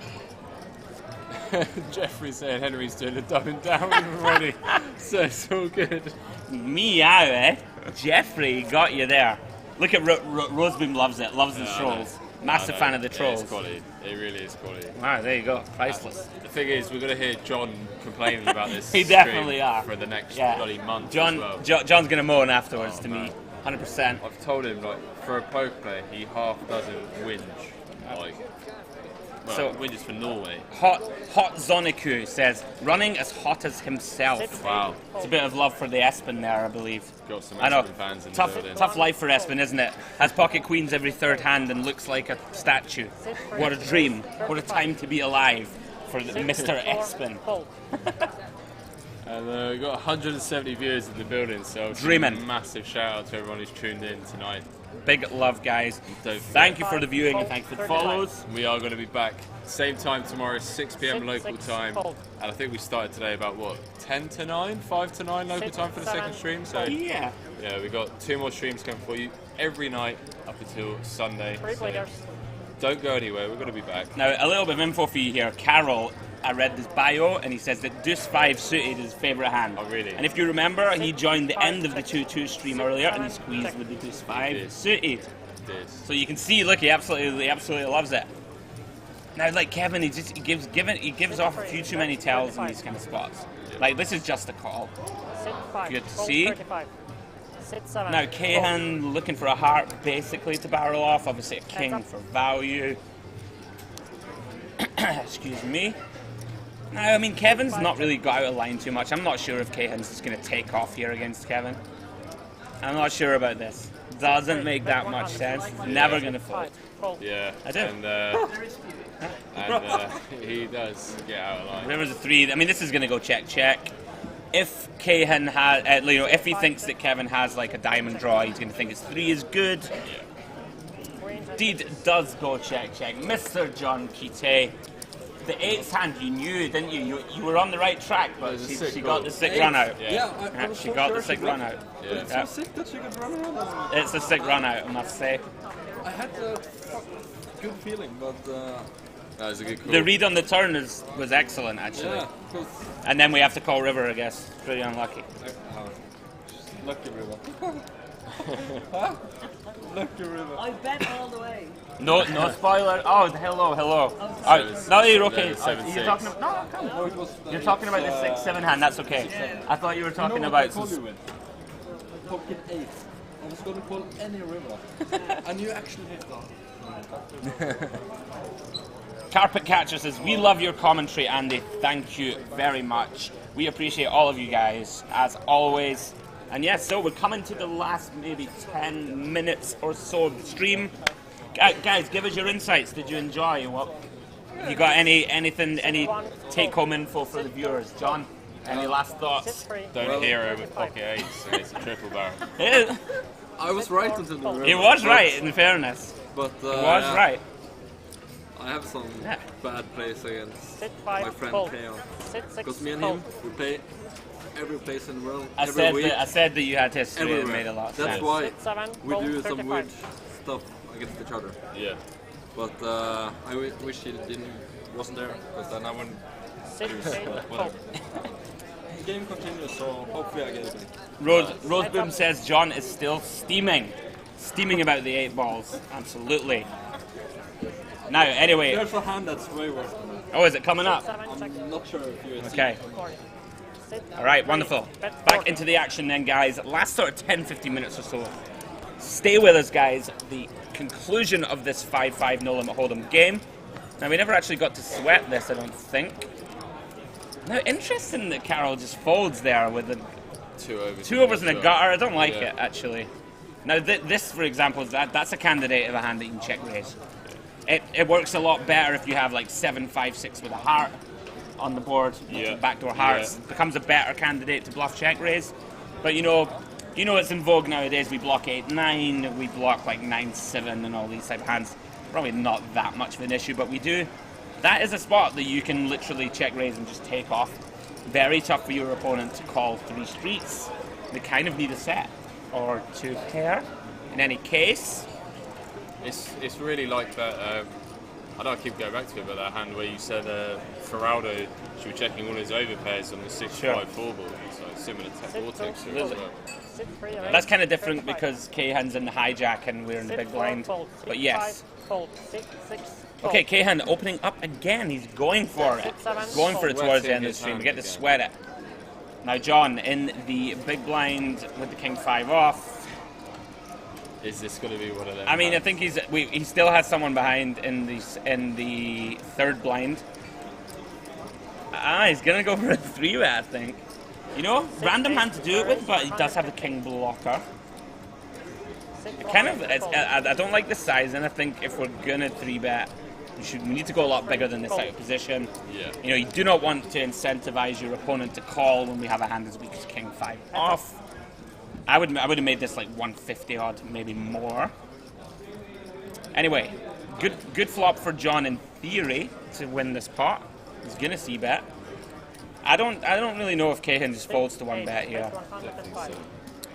I think he'll call. Makes a lot of sense to call 1 if we're calling pre, and he does. Now the interesting thing here is, will John continue to barrel? Wow. Yeah. See, like John might try to rep this, but if you actually think about this theoretically, if we bet again here, we're trying to fold out like 6s, because that is it. 8s. No flushes folds. We're basically trying to fold out like the low to mid pairs. Optimistic, we do have a wheel draw. I mean, Cahill can never fold. Mandatory call on the turn. Yeah. Now, if a heart comes on the river, that'd be interesting, and that would be the most interesting card.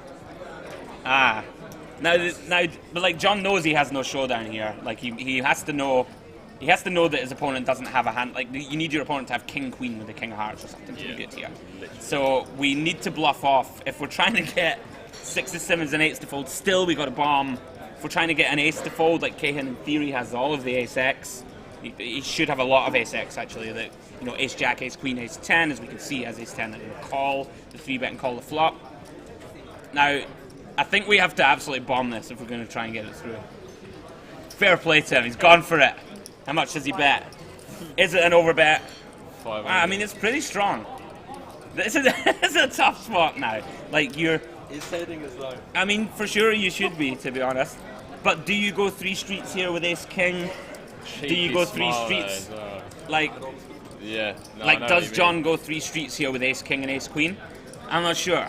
Maybe ace king with. Him, of course. Okay. Especially with the king of hearts, right? And queen of hearts, or whatever. Okay. Even ace jack. I think it's gonna work actually. Sit free, call 500. Oh no, did he call? Yeah, he flicks it in. He flicks it in. Sit go. John just decided to punt it off at the end of the stream. Classic John. Classic man. Just flicks it in with a king 5. Just decides. He's gonna go for it. Before you go for 7 stream wins, man. Tomorrow. Tomorrow. We're doing that tomorrow. Okay. Okay. Makes sense. Hey, someone in the chat says John is a baller. No arguments here, to be honest. Hannies are John is They a spelled baller. fish wrong. But the thing is, me and him. Yeah, I know you got we the can call the history. flop with probably like 8 high just to bluff the river. Yeah. Yeah. And when I do the You should same, shove the river. Yeah, but think you when, should when I shove. bet the river, he can't bluff me. That's why. Well, he can't bluff you. That's true. But I only had like 500 behind. So, guys, like I said, last 10 minutes or so, guys, stick with us, please. How many hands left? Not many. Let's see, 3. 3 hands. 3 hands left, Three guys. more There you go. hands. 3 hands remaining. And remember, No gamble, no future. I What? am back tomorrow. So for you who want to see me, Sit 5. be back tomorrow. Hey, always good viewing, to be fair, mate. I'll give you that. Now, Kevin, again with the limp. Now, here comes Espen with the ace-king off. Has Definitely going to raise. premiums all night. I mean, Espen's going to make this about 100 to go. Makes sense. You got aggressive players behind you. You don't really want them all in the pot. I think you'll make it 100, maybe even a little bit more. He's going to know that Kevin, you know, likes to limp call. He's gone bigger. 140. He's gone for the old 7x. Don't hate it. We've got all of these additional straddles and stuff involved. One, fold. Sit, I wonder if fold.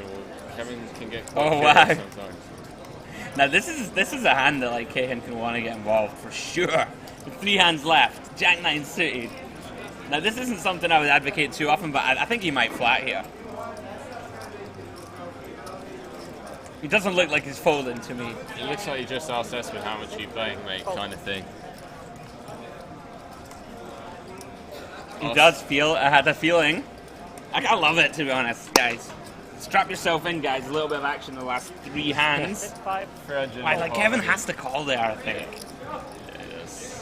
Well, not has to, but 120, Queen Jack of Hearts. Yeah, I know what you mean. Pretty beautiful hand. Do we get an action flop? We do not. Now, Espen might check back here. I would not be surprised. He may just elect to bet for a little bit of protection against 2 random cards. It's really the only reason to bet. We don't mind Cahan being in this pot with Ace-Jack, Ace-10 suited in hands like this. Even King-Queen, we block it with Ace-King. We'll just see whether he checks behind it. I think he's going to check. No, he is going to go for the bet. Look at this sizing as well. I like this sizing. Oh, well, we don't have to bet big. That's the best thing about this kind of spot. Yeah. Bets 80 into 317. Yeah, a quarter pot seems fine. This is like a plausible sizing that you could take with aces and kings. You're trying to induce your opponent to, make a kind of crazy bluff or come along. And now, as soon as Cahan starts talking like this, wow, he's going to raise. I'm actually quite surprised. Wow, that's ballsy. That really is.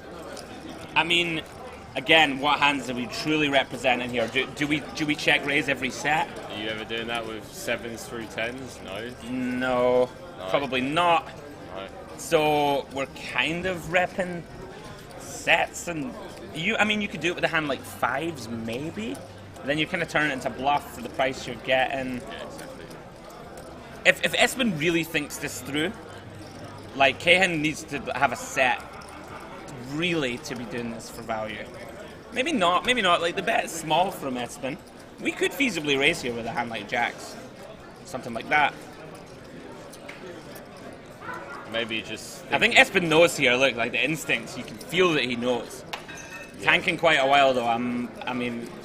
I don't think we can really bet fold this flop too often. I would rather check back than put myself in this spot. I think Cahan is just picking up on the sizing, maybe. Yeah, he's kind of correctly sensing that Espen's close to the bottom of the c-bet range here. This is why we should probably just check back. So you don't get put in like, the bin. well, there's no turn card, right, that we have to just fold to. Is he going to raise? Come on, Espen. Wow, he did. Love it. Clicked it to 580. I love this play. He knows, right? He knows that Cahan does not have a check raise here with many value hands. One time, put it in. Can he find it? Can he find like the really sick? You could peel here. Peeling's like super sick as well. I mean, it's crazy, but it's not impossible. He does get it through. Well played, Espen. Yeah, I really like how he played his hand. Bluffing with the best hand. He doesn't know it. He probably thinks that Cahan might have just done that with like 8s or 9s, like for whatever reason. I think Cahan just said to you had the best hand as well, so. Last 2 hands. Still smiles. That's quality. Pretty awesome stuff, guys. Been one of my favorite streams actually since I've been doing these cash game festivals, guys. Yeah, it's been really good fun. So guys, the last few hands, hey, the followers have been flying in all night. Thank you guys so much. Kevin Johnson, Trogdor, quadruple 6. Thank you guys. We appreciate the love. Yeah, well played, Espen. Indeed, I really like how he played it. Although again though, right, see these spots? When you click that, okay, when Espen clicks that back, if Espen has kings and aces there, he just calls. So it's like, this is the level in wars that people get into. Yeah. Like, basically for Espen to click back flop, now he's supposed to have a set.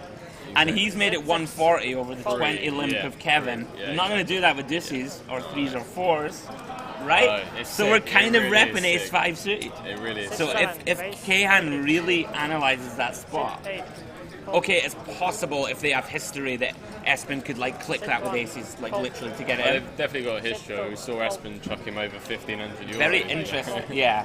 It was, yeah. This is the greatest thing about poker. Like, neither of their lines really made sense for value. Kind of interesting. Anyway. Kevin with the limp fold again. Yeah. Letting themselves get punished, I'm afraid. I think this is the last hand. Yep. I think we have one more hand to go. Stay hydrated. Oh, what a life. Indeed. Thank you, sir. Cheers, mate. You know, this was the guy who said he's only coming to drink. Hey, John. Not us. Right, so it's 4%, mate. Guys, as we come down the final straight, let me just give you some of the information that you're going to need coming up through the rest of the week. As we have been saying all day, we've got 2 streams a day for you guys. We're going to have a mixture of No Limit Hold'em and PLO. There will be some PLO for all of you Pot Limit Omaha fans out there on the stream. Yeah, tomorrow. I'm looking forward to that. Yeah, the PLO is fun. If you think this is fun, the PLO is most certainly fun. Yeah. We will be starting, guys, very similar time to today. So around about 6 p.m. Estonian local time. Yep. So please feel free to tune in once more. I will be here. Henry will be here. And as always, guys, the other info, you know the drill by now. Any information you need about Cash Game Festival, the Facebook pages and the Twitter pages, get them checked out, get them liked.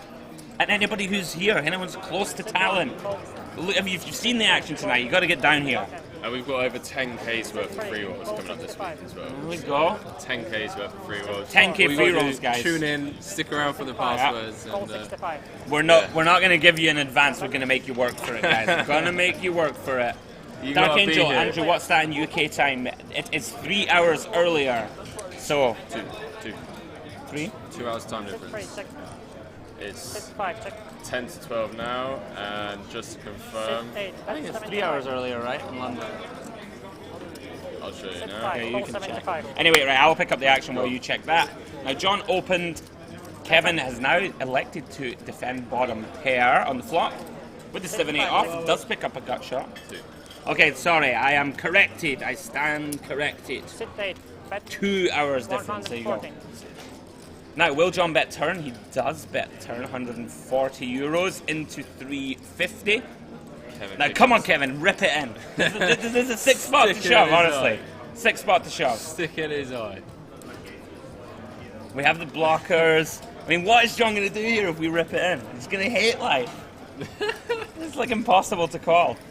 Go on, Kevin. Now, interestingly, like John blocks a hand like 10 Jack of Hearts that can feasibly do this. So, like, if Kevin does rip it in here, John might think that Kevin's more weighted to value because of the fact that he has 10 hearts in his hand. But I'd be surprised if he hasn't shown any propensity to rip in any spots. Is he going for it though? No, he's just going to call. I didn't like the 10 of hearts. That's terrible. Of course. Terrible to have the 10 of hearts. It certainly is. We'll see what the river card is. Okay, it's blank. Does Kevin bluff shove? No. Alright.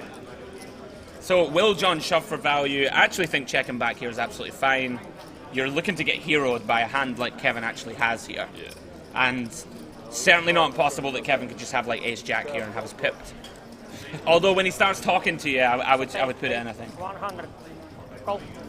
Wow, he gets 100 He gets euros the 100 extra. I like it, I like it. He gets the 100 euros. That's a tell though, right? When he starts talking to you like that. It's of course a tell.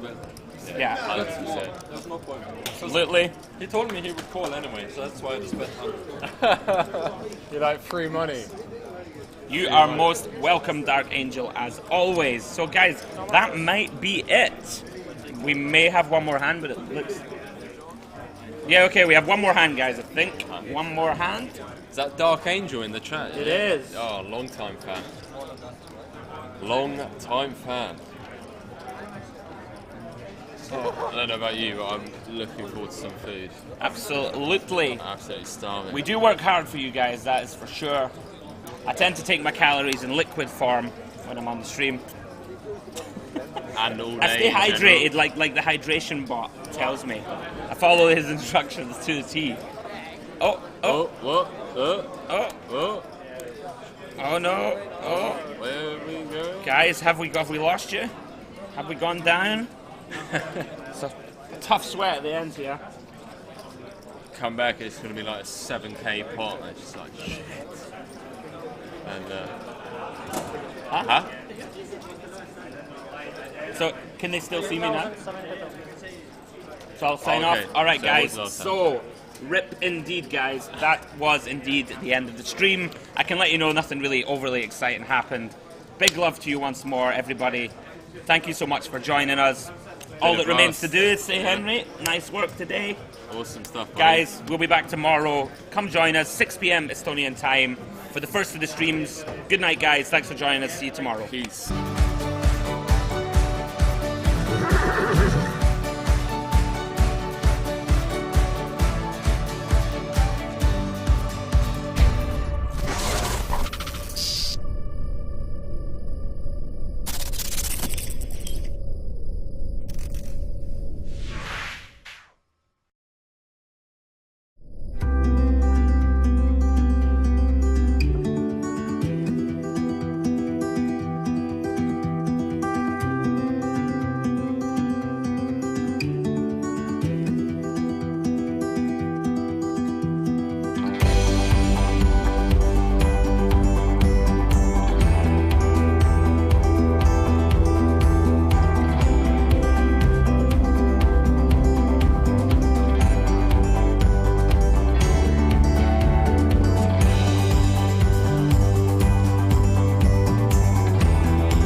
Hello, my name is Feđa Kapetanović. I'm coming from Belgrade, Serbia. I had a really awesome day today on a boat trip.